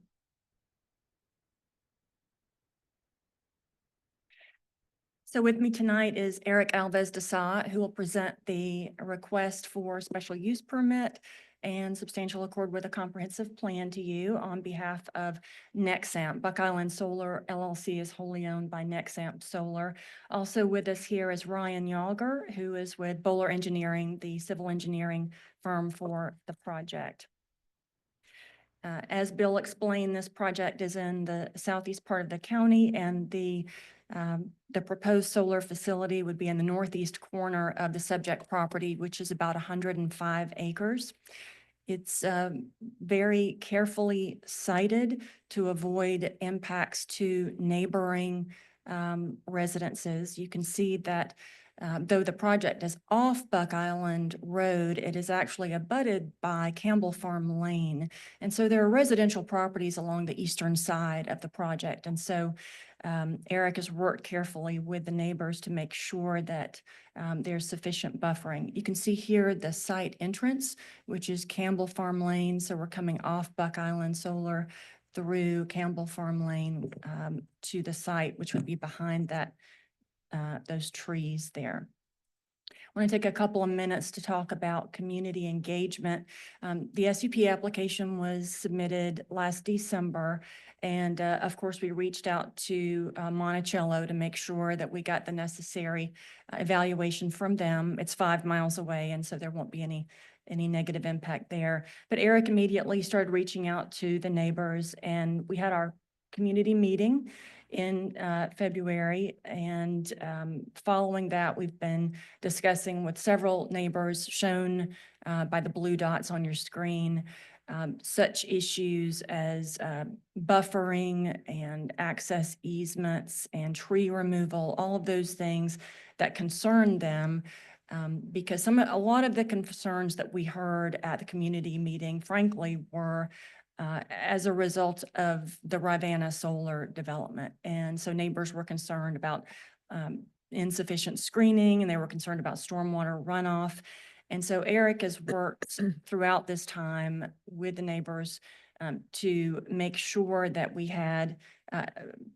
brought them to a place of comfort. And so our application concept plan has been changed a couple of times to increase those buffers. And we are currently working with Rob Nicholson, who owns Rooks Ford Farm, which is the 4,500 acre farm to the north and west of the project. And we're working with him on buffers now. And that property is held in conservation easement by the county. So I'd like to turn it over to Eric so he can talk about the project, and then we'll come back to you with your questions.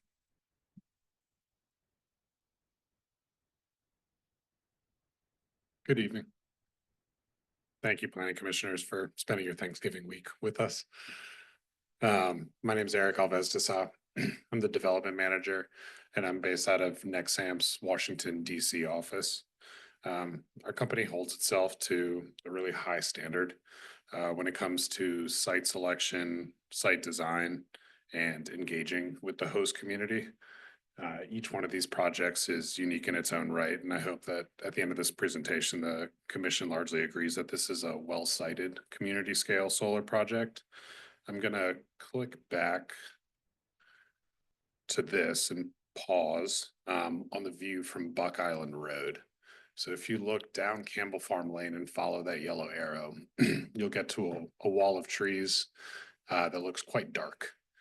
There's going to be, starting at the first tree there in the background, there's going to be another 150 feet of trees preserved and to remain standing for the entirety of the project. So that's been through many, many conversations with both the Gary Fuel neighbor, whose home you see here, and also the Basri family, who's to the right, aka to the north of this photo there on the right.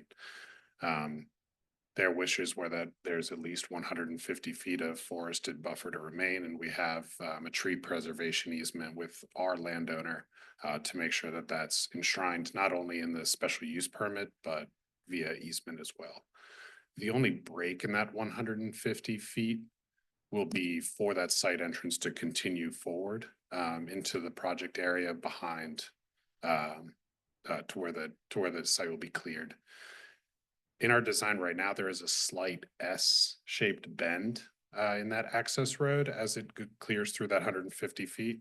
And we intend, before getting to the Board of Supervisors, that we make that S bend even more pronounced, such that if you're standing on Buck Island Road, like the photo on the right, or if you're the Fuels whose driveway is near the tip of that yellow arrow, there's going to be no way to have a direct line of sight that isn't through trees.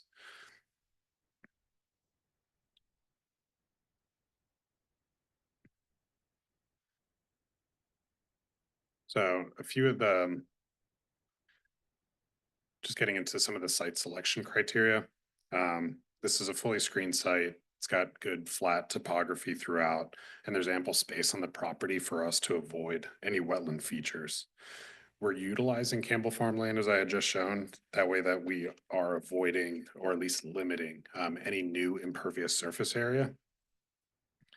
Although there are approximately 30 acres of trees that must be cleared for this 3 megawatt project, these are the same 30 acres that would be timbered regardless. This property has had a history of timbering over the decades. It was last timbered about 10 years ago. Everywhere that we're proposing tree clearing is in that regular periodic tree clearing.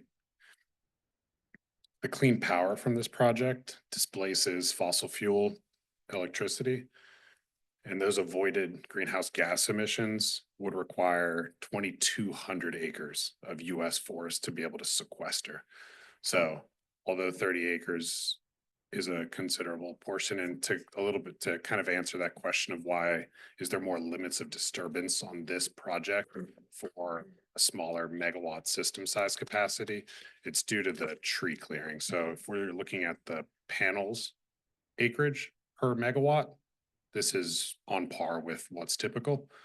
But if you're looking at the area of the limits of disturbance, because there are trees here and we need to clear wide enough so that any trees left standing aren't casting shade on the project, it does essentially sway that metric some. I also put in a quick table here just to compare us to the nearby Ravenna Solar. Our project is a lot further from the road and it's also a lot smaller. We're out of public view, and I think from the day that Buck Island Solar is built, you won't be able to see it. Whereas at the time that Buck Island Solar is built, you probably will still have some views of Ravenna Solar as their landscaping matures over time. Aside from the project benefits that I've mentioned, solar makes for a quiet neighbor with no traffic, no effluents, no sewer or water or noise, and no burden to public services. All the while, it does boost real estate tax revenues for the city, machinery and tools tax, and potentially rollback taxes as well, all while aligning with the state's clean energy goals, climate action plans, and the concepts that staff mentioned in the county's comprehensive plan. Do you want to spend just a little bit of time talking about who is Nexamp?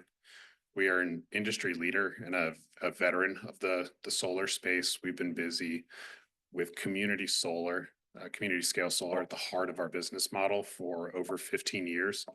And we have over that time built end-to-end expertise at every step of the solar development timeline. I like to say that we do everything under the sun because we are the developer, we oversee the construction, we are the long-term owner, operator, and we maintain our project sites as well as do the energy sales with Dominion and also customer subscription, essentially the folks who sign up and participate in the community solar farms as part of the Virginia Shared Solar Program.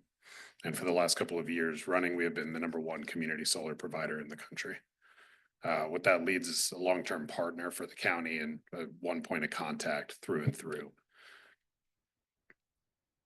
Quick highlights just to hit on this overview are that the construction duration is going to be roughly 12 months, an operating term of at least 25 years, but up to 40 years, with a decommissioning period at the end of about 6 months. There's no future expansion and there's no energy storage. On the landscaping plan here, there are a lot of different greens, but I want to point your attention to what's in the red SUP area. On the east side, we have that 150 feet of tree preservation on the right. On the north side, we have at least 75 feet of existing trees to remain in place. As we hear back from U.S. Army Corps on our wetland delineation, we'll seek to expand that. And then on the west and south, there's ample vegetation on the site. And with that, I'm a little bit short, but I'm here to answer any questions and certainly implore the commission to. If you do have any other slides to finish, that's quite okay. If you have a couple of slides to you need to go through, that's fine. Yeah, if that's okay, I'll speed through them. I just wanted to the last one really is just to walk you through the site in a little bit more detail. Again, the red border there is the special use permit area.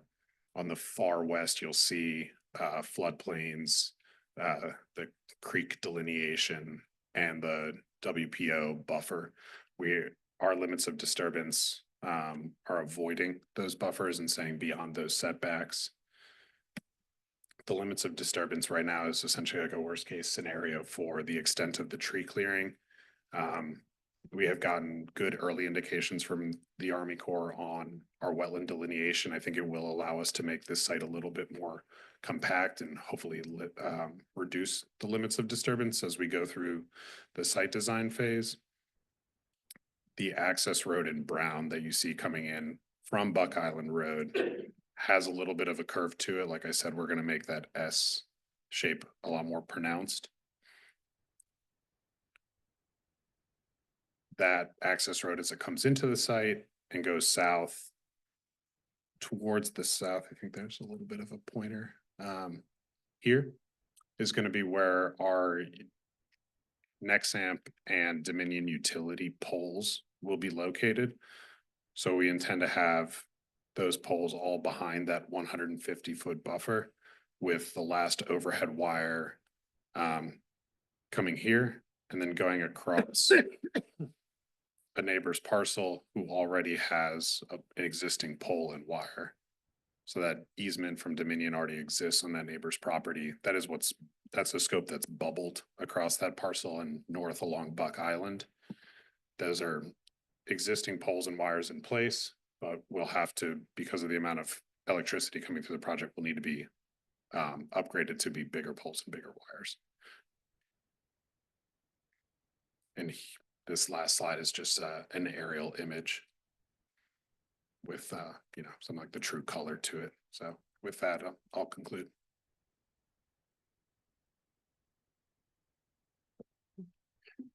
Any questions for the applicant?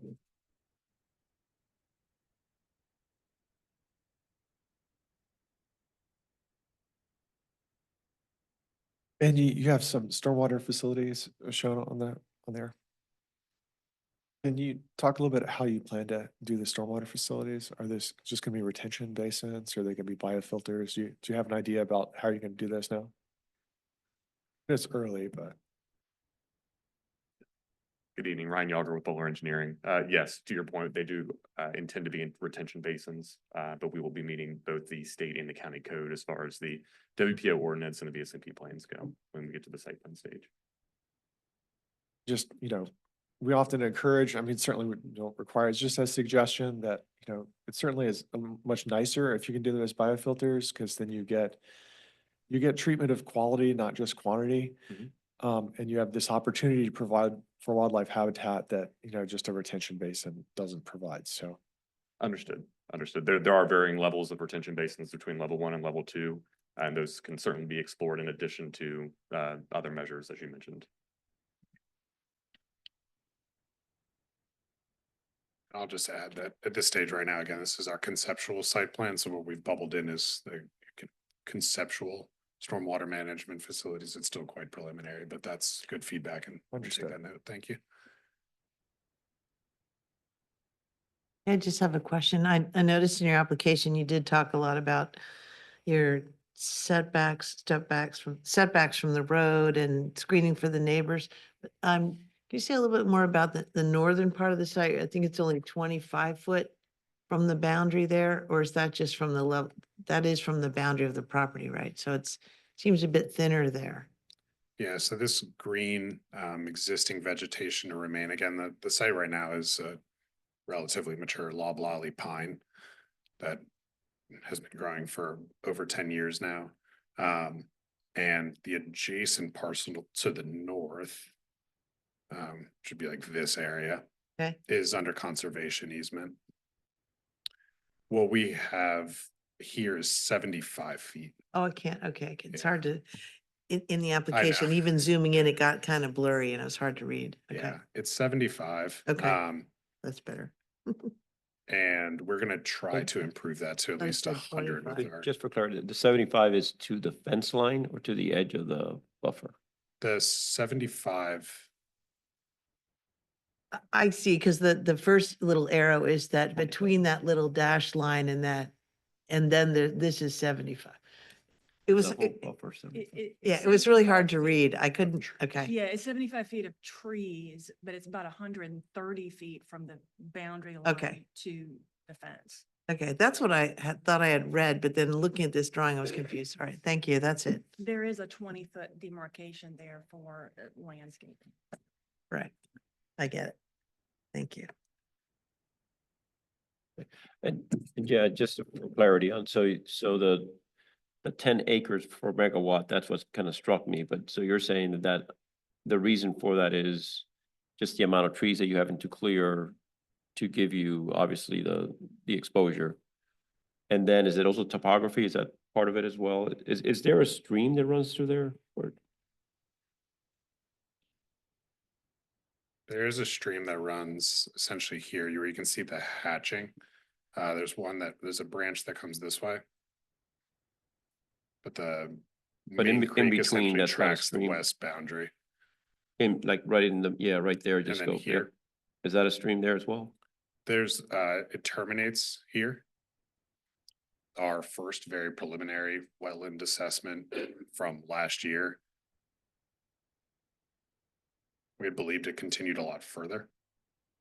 Hence why like our current site layout is pushed a little bit further north. Our most recent delineation that is with Army Corps for approval has shortened that tremendously. So we do think that there's going to be opportunity to shift this whole array south, extend that 75 feet at the top, make it over 100 feet, so that we're addressing the needs of the neighbor to the north and to the west. I know one issue that we had recently was, there's a lot of places that were assessed for where streams were, but we had an extended drought, over the past year or more. And so a lot of streams aren't readily apparent that would normally be intermittent streams. So I hope that was taken into account when you were doing that assessment.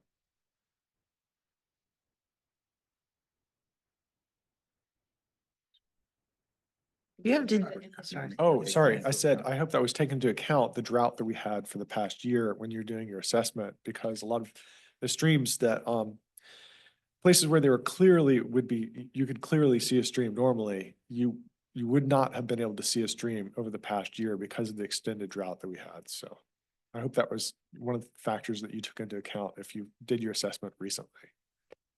Yeah, our assessment was in the springtime.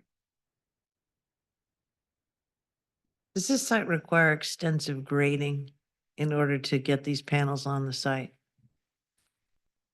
So this dark gray here and some dark gray here, and I think if I zoom out, oh, I don't have it on this. Oh, the areas that are dark gray are areas of critical slopes.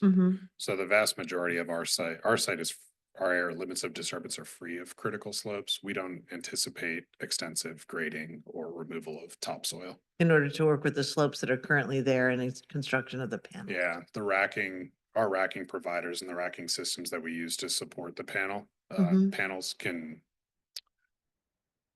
accommodate tolerances of up to 20% grades. Okay, that's good to know. Thank you.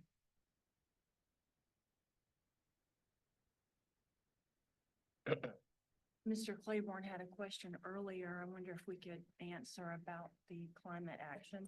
Maybe step closer to the mic, Lori. Thank you. Yeah, my question was around the county and what their goals were in terms of being able to say, we're claiming this amount of energy by renewable sources like solar, just to provide some guardrails as we're planning for the future. So My reading of the county's policy is it's intended to support the Virginia Clean Economy Act. And so I look at those goals of, 73% of the Commonwealth's energy will be from renewable sources by 2035 and 100% by 2050. And, in Dominion territory, which we are here, this is a Dominion shared solar project. They're required to provide 100% of their electricity from renewable energy sources by 2045. So this will contribute to that as part of the shared solar program. okay, thank you. Thank you. Thank you very much.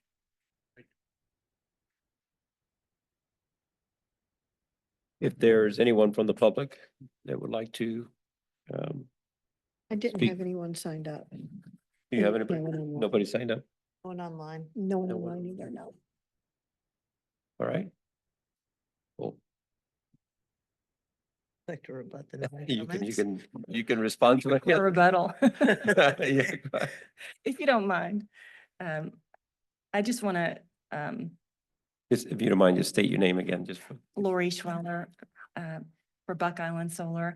I just want to touch on a couple more conditions. Bill talked about some of the special use permit conditions, and I wanted to discuss two more of our special use permit conditions that were recommended in the staff report.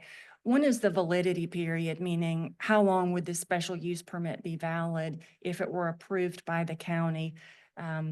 And usually that means, when do you need to begin construction?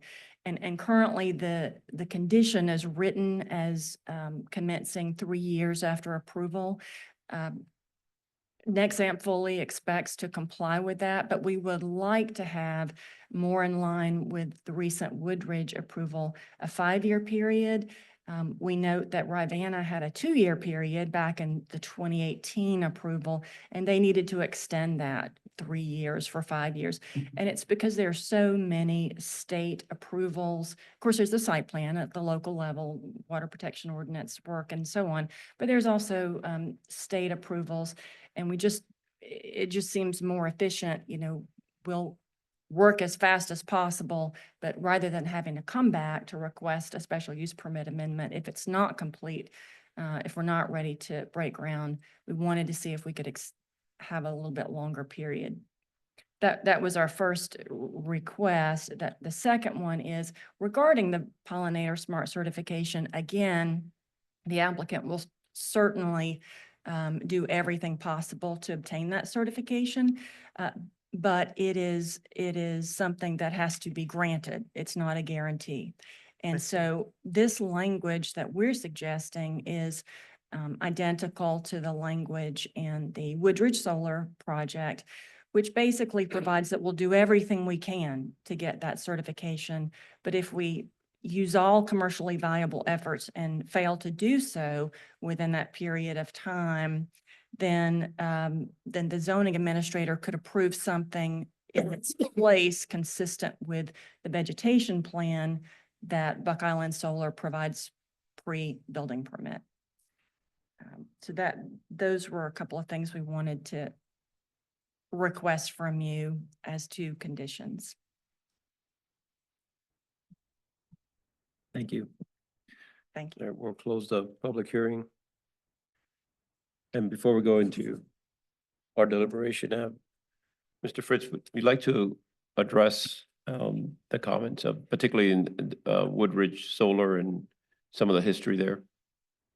With in terms of the condition that's on the screen or the history with the 5-year? The 5-year. You can start with that one. Sure. Carolyn. So the history of these projects, Rivanna Solar was originally approved with 2 years. They then came back and amended their special use permit to add 3 more years. So it was 2 separate approvals. Ivy Solar was approved for 3 years. There's also another project the applicant didn't mention, which is the Midway Solar project. It was approved for 3 years. Woodridge Solar was originally intended to be for 3 years, but due to the scale of the project, the sheer size of the project, 5 years was selected. Point out that we are recommending the 3 years. We have a comprehensive plan that's under review. We don't know what that comprehensive plan is going to say. We also are going to be bringing you, hopefully in January, a proposed ordinance for solar energy systems. We don't know what that one's going to say. And we would recommend that's why you have permits expire, so that if things change, they can be accommodated or accounted for. The applicant would always have the opportunity to come back and request an extension. That's the answer I have on that. I'm happy to answer any questions you might have about that. Thank you. And can you address the second? Sure. We like to avoid conditions that say diligent efforts, because that can get into one person thinks it's diligent and the other person thinks it's not. I do understand the applicant's concerns. We have spoken with the people at the state who run the Virginia Pollinator Smart program. We believe that it is a program that'll be around and is around and can be achieved, and that's why we wrote the condition the way it is. Again, if the applicant's unable to do it for whatever reason, they can apply for an amendment to the special use permit and demonstrate their diligent efforts to the Board of Supervisors, who can be the ultimate arbitrator of whether or not the actions have been diligent. And therefore, we're not recommending a change in that condition either. Okay. I'll open it up for any commissioner. You want to start? I can. Okay. I think it was a well-prepared application. I think it's in a reasonable size scale. I remain flummoxed by the fact that our county does not have a solar policy right now. We do have the climate action plan, but the climate action plan actually discusses I know the supervisors had the best of intentions when they wrote it, but it talks about reusing using rooftops and brownfield sites and already developed sites. It does not talk about solar farms, if you will, in the rural area. It really says first use up all the disturbed land possible rather than this type of landscape. I think that, when the county updates their solar policy, they will change that. So unfortunately, I don't feel like the comprehensive plan gives us very good guidance except for our goals for sustainable energy and climate. But nevertheless, here we are. I'm not suggesting we hold up this application until we finally get around to having a solar policy or finish that gall darn comp plan that's been going for several years now. So at the scale that this is, and with the extra work that they have put into step back even farther from the borders and work with the neighbors, it doesn't appear to me to be something that's going to be glaring out from a high hill and causing a nuisance to the neighbors. So at this point, I feel in support of it. Yeah, happy to weigh in and say that I'm certainly supportive of the project, and I'm thankful for the applicant's response to my question. But I will say that I do feel pretty strongly that the county should have its own goals around how to mitigate the greenhouse gas emissions, whether it's solar or whatever the renewable energy source is. Nothing stops 100 of these proposals from coming through. Right. And just because you can do it and it's a good thing, doesn't mean we want to have them peppered all over the county. So having some kind of goals or roadmap, I should say, that we're working towards would certainly be helpful. Just to answer the question, how does this help us move the needle in the way that we want to move it? So, but other than that, I'm certainly fine with the proposal, and it's a nice project in my perspective, so. Yeah, I agree with everything that's said. I mean, I think one of the things that the factors here is the fact this was a timber farm of Right, a- it's already pretty yeah, disturbed. and for those who may not know, loblolly is not really a native tree for most of Albemarle County. So this is not even really a native tree planting that we're removing. So particularly if we can replace some of that cover with native plants through the Pollinator Smart program, then we may actually be improving habitat to some degree over the long term for this area. So I'm in support of it. I appreciate staff's comments upon the conditions. I mean, oftentimes these projects are resold to other people. And so having those commitments firmer rather Yeah. than looser is probably a good thing, particularly if the project does get resold. So.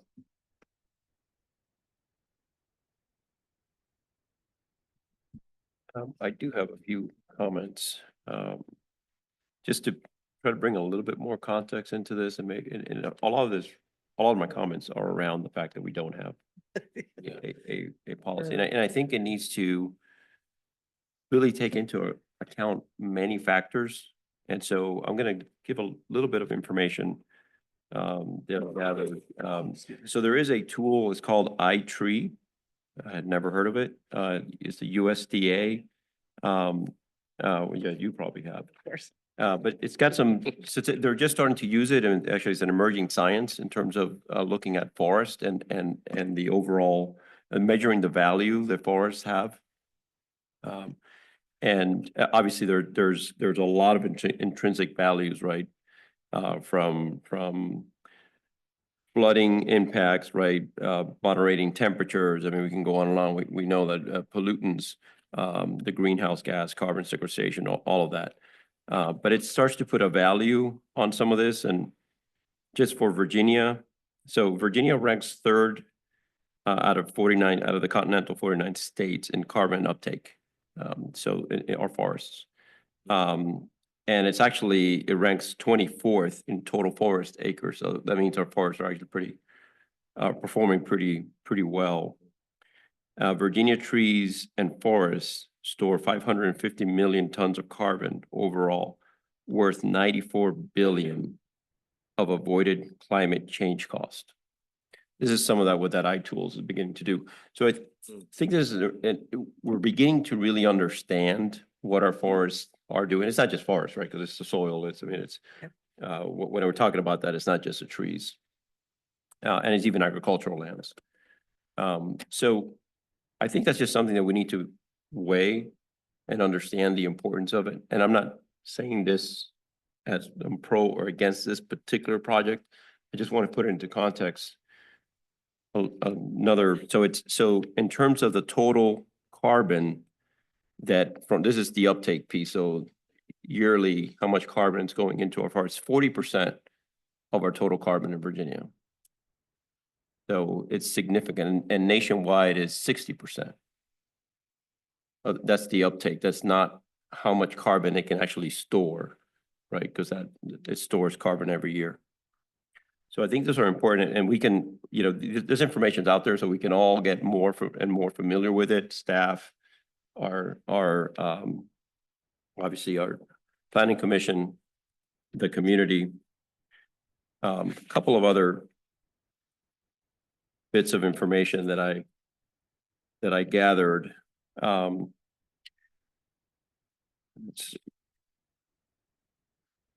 So I think we all know what's been happening with data centers in Virginia. I didn't know that Virginia has now the largest conglomeration of data centers in the world. So second is Singapore. Oh my God. So this is a 3 megawatt, 3 megawatt plant, right? Or site. And it's 30 acres. And we heard why that was. Just to put it into a little bit of context, just with data centers. This is 2023 numbers. There's 1,900 megawatts, so 1.9 gigawatts of multi-tenant data centers. 2,100 megawatts of single-tenant data centers, with 1,300 megawatts currently in construction. Maybe some of those are completed by now, since this was 2023 data from Jones Lang LaSalle. They're a major national, international real estate company. They do a lot of other things. So it's over 5 gigawatts. Projections is for this to double by 2028 and 5 times by 2030. That does not fully count for AI and what that might bring. So again, just to begin to put it into context of what we're dealing with here in Virginia. To think that we're going to do this with solar, how much of our forests are we going to need to take up? So again, I think we just need to be aware and bring all of this into our thinking and into the policies that we begin to develop. And solar, just, there's pros and cons for every energy source. There's a lot of vilification of obviously gas and or petroleum products, coal, natural gas, but they all have pros and cons. And I was thinking, I was thinking of maybe 7, 6, there's 10, 11, 12 different kinds of ways we can get energy, right? They all have pros and cons. A few from solar. So solar panels, so carbon is, and I couldn't find the data on all the greenhouse gases. Carbon is the one that is, you say, you produce the carbon in its production, it has carbon.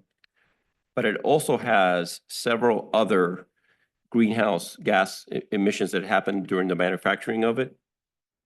So nitrogen trifluoride, sulfur hexafluoride, ethylene. And so those, just for an example, are anywhere between 12,200 times worse than carbon in terms of greenhouse gases to 22,800 for the sulfur hexafluoride. So these are all greenhouse gases that within the manufacturing of solar panels, it's created. 78% of solar panels are made in China. I'm pretty sure that these solar panels are either made in China or partially made in China. 98% of solar panel components, one or the other, something in that solar panel is coming from China.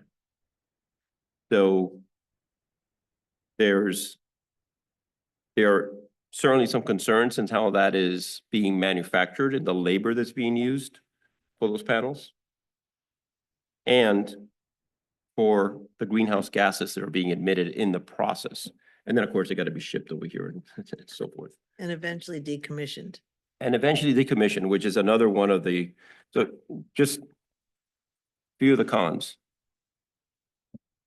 Use of caustic chemicals such as sodium hydroxide, I named several of those already. Water and electricity consumption during production, obviously. Emissions of greenhouse gases during electrification production. Creation of waste. Carbon emissions, toxic waste, unsustainable mining practices, and habitat loss. Use of hazardous chemicals and materials during manufacturing. High energy input. Soil degradation and water pollution from silicon mining. Impacts on wildlife, shelf life, and recycling challenges. So, and we don't know once we decommission this exactly what's going to happen. Again, I'm not saying this for this particular, and I don't want the applicant to take it that way. I'm really saying it for our benefit as a county and as we begin to think about what it is that we're up against and put this into context, because it's not a simple solution. And I think we need to think critically about it and comprehensively, and not, I'm afraid that what happens is that we just see these one at a time, or one here, one there, one there. What is it doing? And let's take it all into account. I mean, all this information, it's available online. I went to government sources for the most part, or something like Jones Lang LaSalle. But yeah, it's all there. And there's a lot more information, and there's a lot of debate about using farmland, agricultural land, and forest for solar and wind. So that debate is not resolved. And I mean, there's pros and cons to it, and you can read about both sides of the argument. But by no means is that resolved. And so I think here in Virginia, we're kind of in the forefront to some degree, both because of the amount of energy that we are going to, so we're going to be doubling, Dominion says they're doubling in 15 years. So they have to double the amount of power that they have in the next 15 years. So that's a tremendous amount. Nationwide, I don't know Virginia, but nationwide, solar is only 8%. So it's just to give some context. I'll open it up for more comments. No, I appreciate that context. And I was literally just reading an article the other day in Virginia Business, and Dominion, clearly they have climate action goals to fully electrify by a certain date. And there's concerns there with the demand for data centers and what that is doing. And so they literally, I think, signed an MOU with Amazon to start exploring nuclear. But like where I'm going with this is the pace is not sustainable the way it is. And that's why I mentioned or asked the question about our own goals, because I could see us getting tons of these applications and there's no guardrails to kind of determine, how to move and make our decisions. But I really appreciate that context, because it's real and it's not sustainable. So we have to be more diligent and intentional, I would say, about how we move forward. So Yeah, I mean, I think, some of the things in there too is, when we talk about, we don't have a rural area plan yet. And some of the things like we're removing, as part of this, we're removing land out of commercial forestry. Well, what is our goal for how much commercial forestry we want in Albemarle County, right? Anything we do is changing the mix of land uses in the rural area. And if we haven't decided what that optimal mix is, some localities have adopted a percentage of how much land they're willing to have go to solar. So that they're looking at how much should be agriculture, how much is forestry, how much is wild habitat. And, you know, so that they have a balance. And once it goes over that, so there are different tools in the toolbox and I'm sorry, but I don't, none of you have anything to do this, but I don't understand why Albemarle County is taking so long with its solar policy. I understand we're doing a zoning review, we're doing the comprehensive plan, doing all these things. But, you know, I recommended our consultants to James City County. They said, thanks, because it's a good firm doing our work. They hired them, they got their reports, they wrote a policy, they adopted it, and it's in place since last fall. And yet we're still plugging along, trying to get a policy. So it's just very frustrating. I have said in the past, I'll just say it for the record, I do look at what is the current land use very heavily. And if this was, say, a mature hardwood forest, which actually, you know, would be less disturbed, would be sequestering even more carbon than, say, a forestry site where it's constantly cycling through pines, I would look at it differently. I would probably vote no on a mature hardwood forest being disturbed. Another thing to know is that most of the carbon that's sequestered in the forest is actually in the soils of the forest, more so than the trees. So I look at this site and I see that it's been timbered over and over again. And so when I'm looking at this forest, I'm thinking it doesn't have a thick duff layer.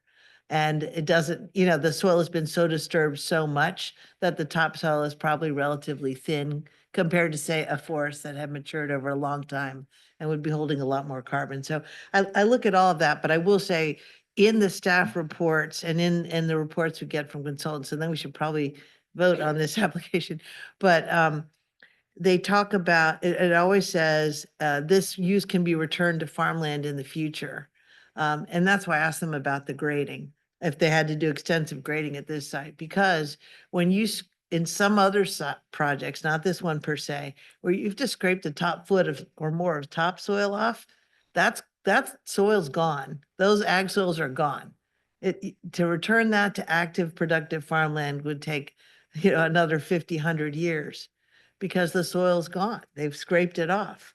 And so it's not really just like, oh, just take the panels away and we'll start using it again as farmland. So it's just, we are permanently damaging the soils when you do all that scraping. So I'm glad to hear that your site has minimal grading according to you, because that will mean a lighter footprint on the land. I mean, I will say though, that just as it's much better that this be pine plantation Mhm. than an oak forest, for example, which would be sequestering more carbon.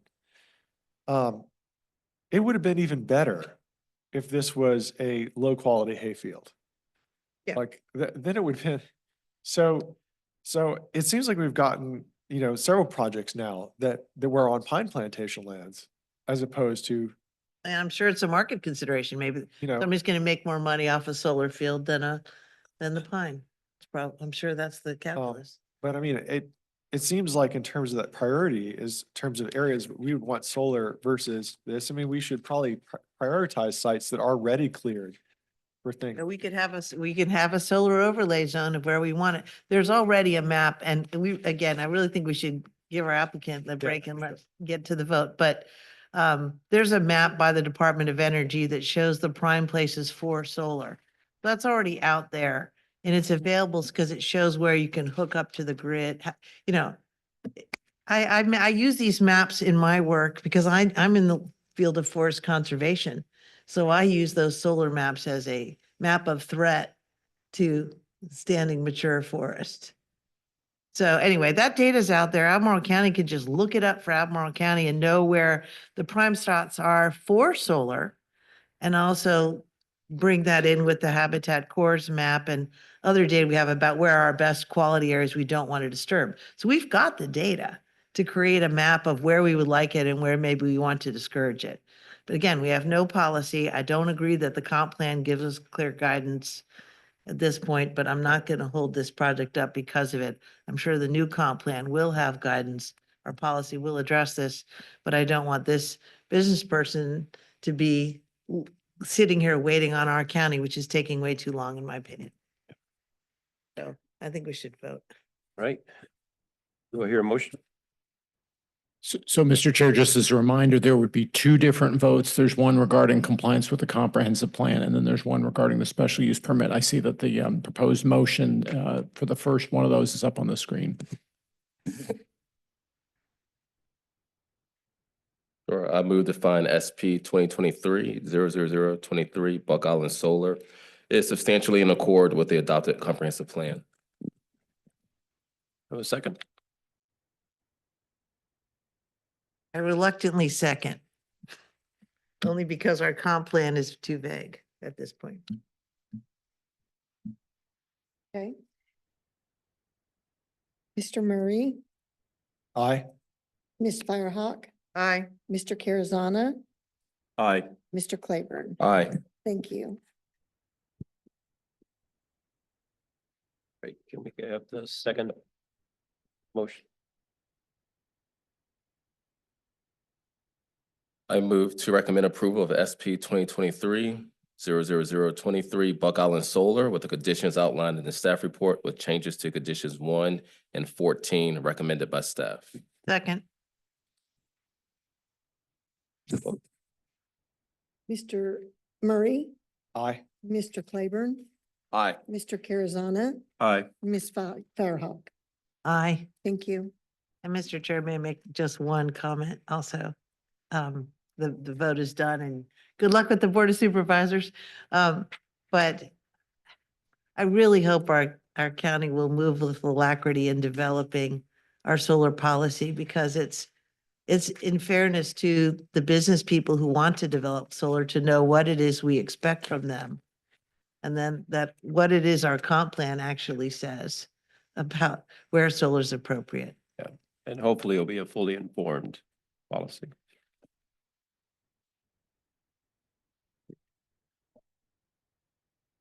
Okay. Let's see.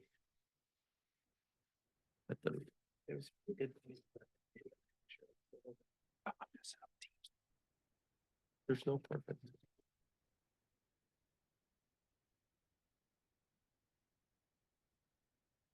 Okay, we're moving on to our next item. SP 2024-20 Carter Machinery. We have a staff report, please. Yes, 1 second.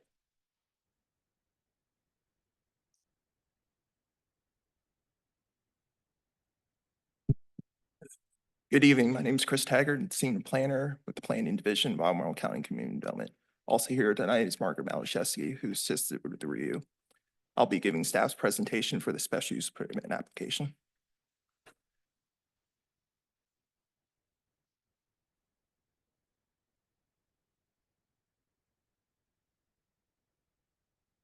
The subject property is located at 721 Rio Road West. North Side Library is directly to the west, and their primary commercial buildings in the media area. Both Rio Road and Route 29 are entrance quarters. Parcel contains a warehouse consisting of multiple structures at the front of the property with paving surrounding it. Special permit request is for outdoor storage, display, and sales of construction equipment and vehicles in the entrance quarter overlay district. I'll refer to this as outdoor storage. The plan shows demolition of the eastern portion of the existing warehouse buildings, storage area to the south and east of the brick face building, which is shaded in blue on the concept plan, enclosure of the storage area with a combination of security and chain link fencing, new planting area along the west side of the building and along the front of the property, and new parking along the north side of the storage area. Machinery and equipment sales, service, and rental is a by right use in the zoning district, but outdoor storage is a special use in the entrance quarter. SPs for outdoor storage are reviewed under section 30.6, which limits the factors to be considered to determining whether outdoor storage is consistent with the entrance quarter design guidelines. The ARB reviewed this proposal in October this year and requested revisions focused on increased landscaping to make the proposal more consistent with the design guidelines.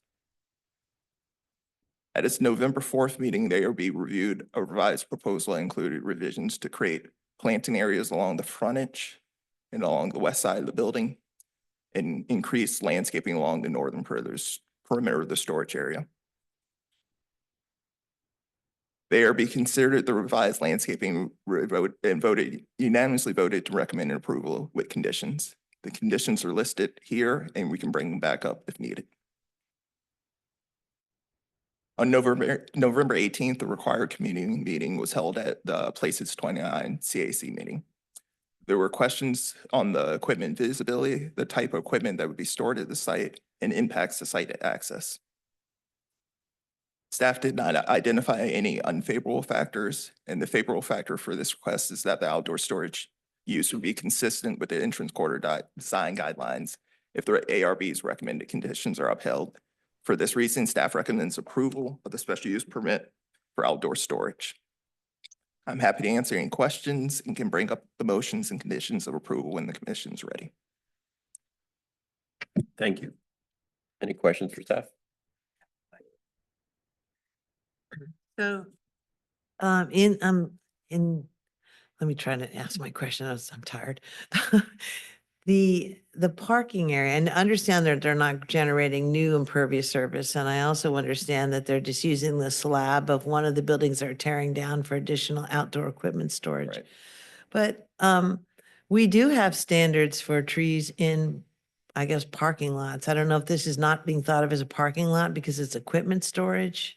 So that it's not triggering our requirement to put in treed islands, because the project for Home Depot at the mall did trigger them having to actually put in treed islands where there were none before because we didn't previously require it. Right, and I guess you're referring to the actual storage area. Yeah, I'm looking at all these Here. these like little pretend equipment icons and no indication of it's vegetation the- except at the perimeters of Right, the and entire it's the- project. The difference between the storage area versus the true park. Yeah, so is that the difference, that this is a lot of equipment parked, but it's not being called a parking area? Correct. So it's equipment storage. Okay. That's really unfortunate because this is a massively paved site. And so I understand the applicant's not making more pavement. I get that, but it's, and I'm sure tree islands would probably be in the way of moving some of this big equipment around. But it just seems like a shame that we're redeveloping this and we're getting very little improvement to this massive paved site. Are we getting additional stormwater management? They're not generating an additional new stormwater. So we also not getting new stormwater management because That would be that's accurate. probably accurate. Yeah. And do you happen to know, this is probably more like a Frank Pohl question, but do you happen to know if this site, and maybe the applicant's engineer knows, is there stormwater from this site that runs off being treated, or is it just running into storm drains? I don't know if this site is so old that it was paved before stormwater regulations kicked in our county in the late 80s, early 90s. And or that may be better answer your kind of specific question, but I know the site plan approval is from the 70s, so. Yeah, so it like- might be that this site doesn't have any stormwater management and all this pavement's just going into the Rivanna. And then the other thing is, if this is equipment that's being used, I do believe though, I read that they are cleaning their equipment and then capturing all the grease and whatever else and containing that and cleaning it. So maybe they can say more about how they're, when they present, how they're containing just the general runoff from this equipment stored on site. But I wish we were getting better stormwater out of this redevelopment. Stormwater management, I mean, we're getting plenty of stormwater. Okay, that's all the questions that I had about this project. Okay, we'll open it up for public hearing. Ask the applicant, they would like to present.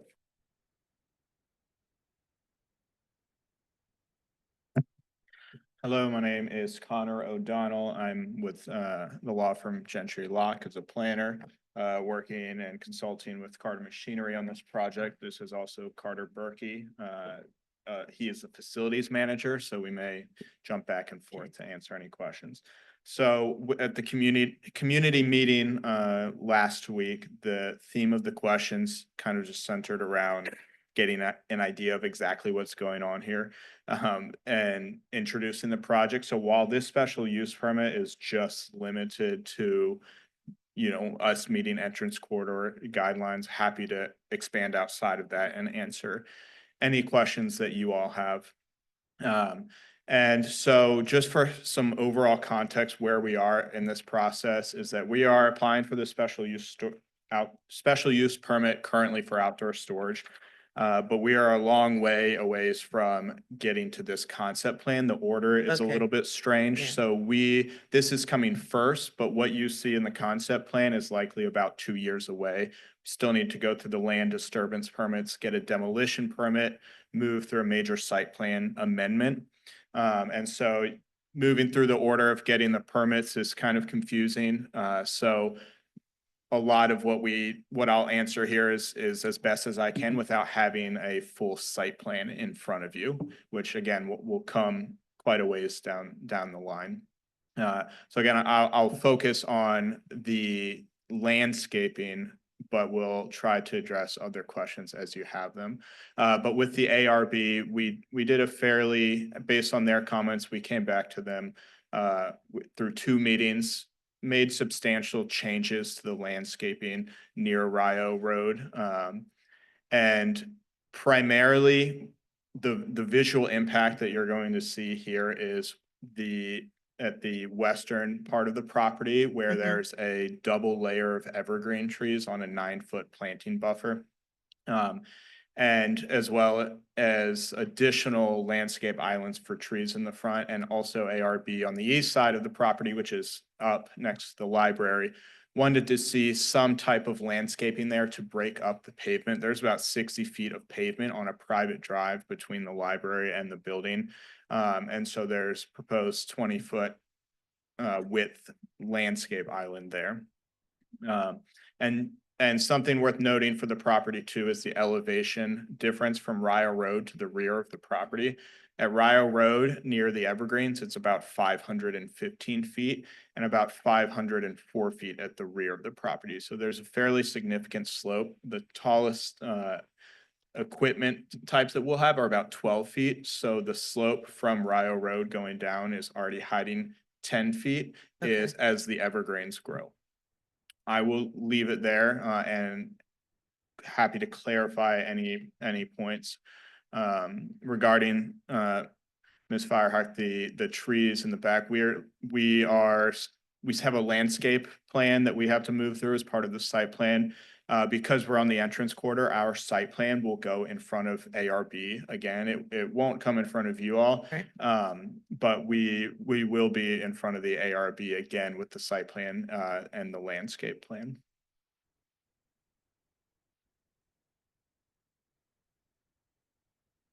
Are there any questions for the applicant? That is a quick one. So the buildings itself, they're not the best looking buildings. And are you doing anything to the facades of those buildings to improve their look at all? I mean, I know it is what it is, right? They're storage buildings for equipment and gear and. They are not the most beautiful buildings. There will be some minor facade changes to the front. There are currently no windows. Yeah. There may be some small windows added, and then some type of where the overhang is now, some type of change to that. So there won't be substantial changes, but there will be some minor modifications to make the building look a little bit more appealing. Just to follow up on the question on stormwater, is there any stormwater improvements that you foresee? So I'm not the engineer on the project, but this, looking at the GIS, while the property grades towards the south, on the GIS, there are no streams moving through the parcel line or nearby. You have drop inlets on the site, surely going to a storm drain. Yes, I would imagine everything on there is going into the stormwater system. And so as part of the land disturbance permit, all of those, the erosion sediment control, the water ordinance, the runoff will have to go through the entire permit process with the major site plan amendment. And so I don't have any details for you right now on what the stormwater will look like. But again, as we go through the permitting process, we'll work with the county to develop, whatever we need to.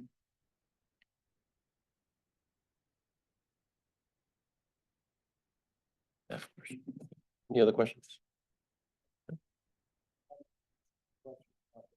Go up to the, Come on. You have to go to the mic and say your name for the Yeah, just say it. recording. Hi, I'm Carter Berkey. I'm the Director of Facilities for Carter Machinery, and we have, I think we have 38 locations now, and we have a zero tolerance policy for washing any equipment outside of a wash bay, meaning our wash bays cycle the water through an oil water separator before going to sanitary. So every vehicle that comes in here, whether it's new or whether it's been used or rented, will be washed through that. So before it's after, taken out. when somebody's returning a vehicle after use, you guys will clean it, Yes, but ma'am. inside that wash bay, so it won't be sitting in the rain. Yes, ma'am. So you still have runoff, but that's good. That's good to hear. And it applies to all, both new equipment. When we get generators from CAT directly, we have to wash them because of carbons that come off the exhaust and Right. going back into the groundwater. It's something we take very seriously, so. Okay, great. Thank you.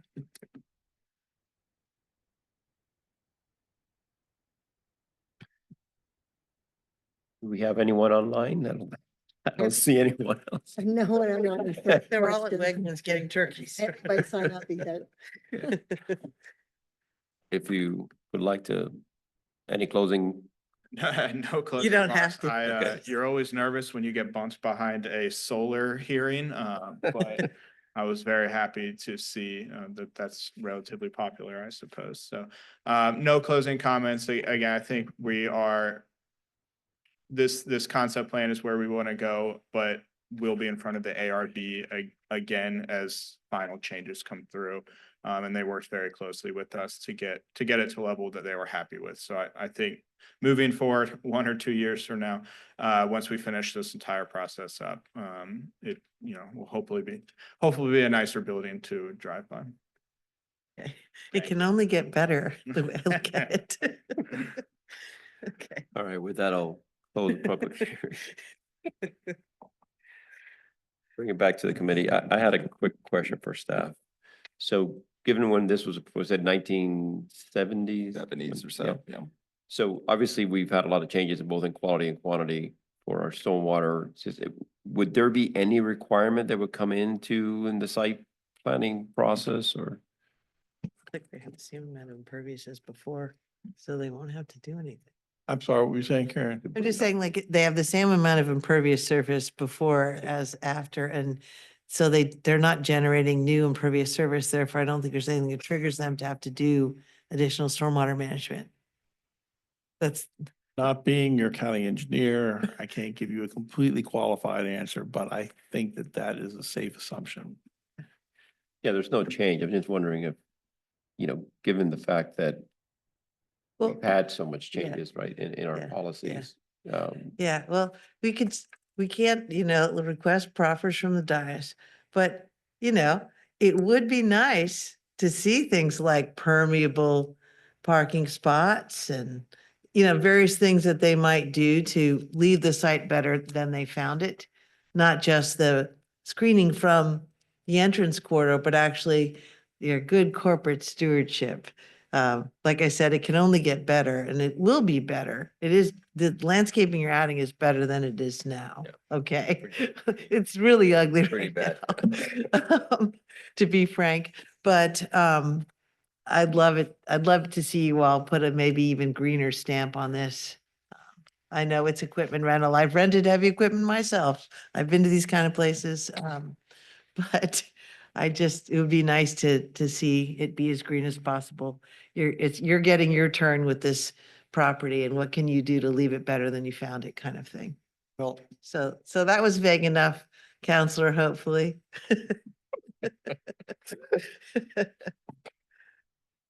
All right. Any other comments? I don't know, I was just gonna say that, because it's already existing, impervious surface, there may be incentives that would apply if people wanted to use them. County had any? Yeah, if we had it, yeah. Don't have any. No, I mean, saying there are incentives. Okay.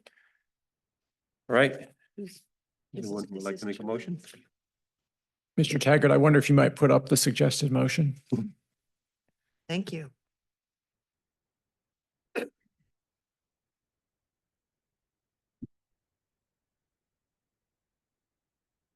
I move to recommend, well, hold on. I move- What do you almost read the rest. I move to recommend approval of SP 2024-20 Carter Machinery Outdoor Storage, Display and Sales with the conditions as recommended in the staff report. Second.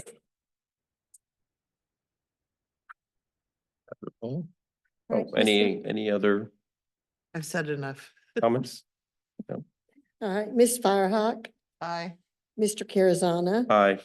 Mr. Claiborne, Aye. Miss Moore, excuse me. It Aye. starts with an M. Mr. Wherever Murphy. you are down there. I'm sorry, all the M's. Thank All right, you. so you move to the Board of Supervisors. Good luck. Thank you. All right, committee reports.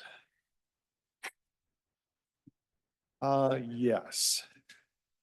So, I attended the Crozet Community Advisory Committee. And, we had a presentation about the Beaver Hill Mobile Home Community. And that was a very packed house. It's a very interesting proposal in the sense that, it would be requesting rezoning of an area that is currently, rural area to allow for more mobile homes, next to Crozet. And there was not a lot of support in the audience for that. Which is interesting because, we had a mobile home park right in the middle of Crozet.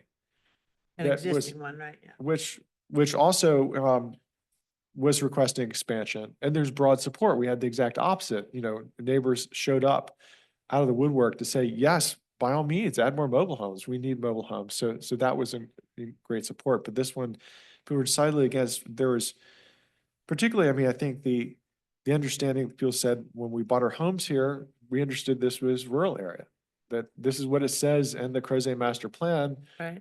And now you're saying you're going to change it to something that's not in the Crozet master plan.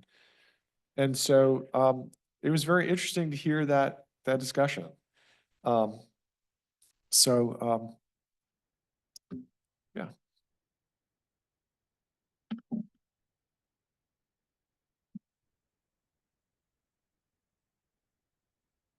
Any other reports? We had a meeting of the Historic Preservation Committee. And yeah, I know, it's like I get cheers just for the fact that we met. We didn't have to do anything. That's a long backstory if anyone is listening online. Anyway, we went over the comprehensive plan, goals and objectives. That's what our job was, and then it will be coming to us to review as the commission eventually, probably in February. The challenge of what we reviewed is, I wouldn't say there was anything really new in there per se. I mean, it reemphasized the need for dark skies ordinance because that is relevant to our preservation of our cultural landscape and being able to see the night sky and the countryside.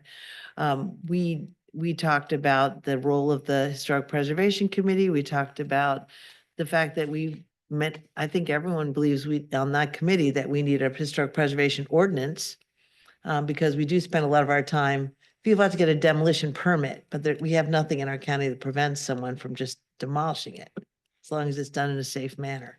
So, because we don't have an ordinance. So it was a lot of the same stuff that was in the last comp plan. What was interesting though was that in reading the last comp plan, it was much more clearly articulated In other words, I felt like we could have just taken the last comp plan chapter for historic preservation and just pasted it into this one, and it would have been a bit clearer. So in speaking to staff, there was a lot of this staff draft something and then all the staff help and then everyone wordsmiths and people stick in different words. And so it needs a good deal of editing. There's a lot of redundancy, extra words, confusion of what's the objective versus the action. So I don't want to over dramatize this, but I guess I did actually ask the group why are we even rewriting this when it basically says the same thing as the last chapter? We just need to get on with getting this work done. So staff is going to go back and I will say the staff noted, our county staff at the meeting, that a lot of what we were recommending was how they had it originally. So we said, well, please go back and unedit some of this to make it clearer. It's very hard when everyone is contributing to a group writing project. I'm sure in your careers, you've all been in those meetings and those processes. So they're going to work on editing it for clarity and getting rid of duplicative statements. But at the end of the day, I just hope we can hurry up and have an ordinance and do the things that we said. Last comment, I'm sorry, I'm going on a lot. The last comment I want to make is that one emphasis we really want to put into this comprehensive plan is that we need staffing resources because the historic preservation has a lot of charges of education and outreach and all these things. But in the last comprehensive plan, we asked for staff to help with historic preservation. And we're still asking for that. We don't have a full-time staff person dedicated to that. Staff is very supportive of that because think about it, we don't have an ordinance. So how do we get people to not take down their historic structure or outbuilding or barn or whatever, or destroy a scenic view shed? It has to be through education, but we're very hamstrung because we don't have the resources to do that work. So I could get into a lot more detail. I don't think this is the place for it necessarily tonight. These are just short reports, but So is that coming to us? yes, next year? we will have that in February. Okay. And I'm hoping that from the work of our committee yesterday, you'll have something much more clear and concise. But in a large respect, it is going to be just saying, we still need those things we asked for in the last comprehensive plan. Well, one of the things that I was hoping, I'm just a little bit disappointed to hear you say that it's going to look very similar to what we already have. Because, as you hear Julian and other people talk about how we give undue weight sometimes to these large estates owned by wealthy people in Albemarle County. I think too, there's this opportunity to broaden the concept of what we mean by historical. It does talk about telling the narratives of all different people from all walks of life.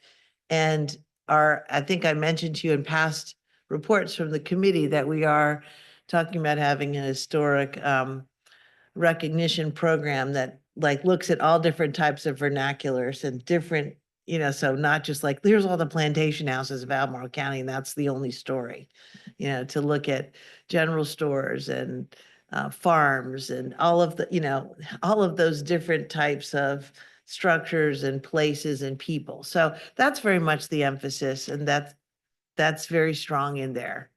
But again, without resources to do this work, to tell those stories, it talks about collecting narratives and posting them and documenting and having a database so you could turn on a layer at Albemarle County and see all these historic resources, documenting cemeteries, all of these things. But again, without resources, it's just to be honest, we'll sit here 8 years from now. I probably won't be sitting here, but 8 years from now, it'll be like, look, here's the historic chapter. It's just the same. So to your point, yes, we did emphasize those different stories in different places. And we've been talking about that for the last year and a half. But again, we need the resources to actually make it reality. And I'm happy to share with you the version that I received to review for the meeting if you want to see the state it was in. But you probably want to wait until those edits get made. Yeah, I mean, I just think about there's these, I don't know if you've read the historic account of the Ragged Mountains, which is extremely biased, that was produced by UVA a long, long time ago. But there's a lot of stuff in there that talks about the people that used to live in the Ragged Mountains, about how there was a lot of interracial marriage and, how there's a lot of, self-reliance and, the kinds of businesses and people that used to live in those places and the kind of communities that used to live in Albemarle County. Mhm. And I think that context is something that is often overshadowed or lost, and so I think, I appreciate, as I said before, I really appreciate Albemarle County's rural area because of how diverse it is. Mhm. And I hope that we can find a way to bring that kind of diversity of history into like the way that we look at our historical landscape and, and our policies, but. Absolutely, very much agreed. Okay. Mr. Barnes. Well, I have one more Oh, comment. sorry. This is a quick comment. Just for the good of the order, I guess, and for my sanity. That's too much, right? We had an extra planning commission meeting on our calendar, but it got scheduled at, I don't know which came first, the chicken or the public meeting, but there was a planning commission meeting here that I was at, I guess a week ago. It was also the same night that they scheduled a public community meeting in my district. And so I received many emails from very unhappy Albemarleans about what they learned at this community meeting and how they detest whatever, I'm not going to say what it was, but anyway, everyone's mad and it's even more awkward for me because I couldn't go to that meeting because I had to be here.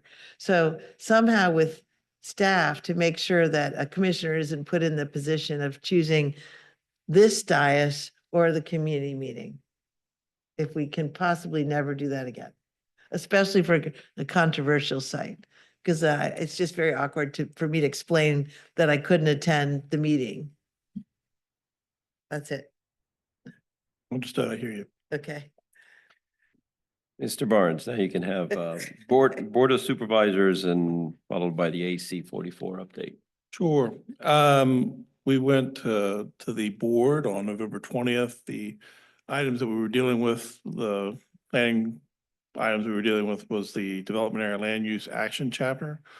Interesting conversation that we had with the board about the documents or the structure of the document and some of the actions that were posed therein. It's probably going to like change our schedule just a little bit. And I think I'll have more information for you at the December meeting about coming back to the board and sort of bringing the development area and rural area land use chapters back to them for one more review.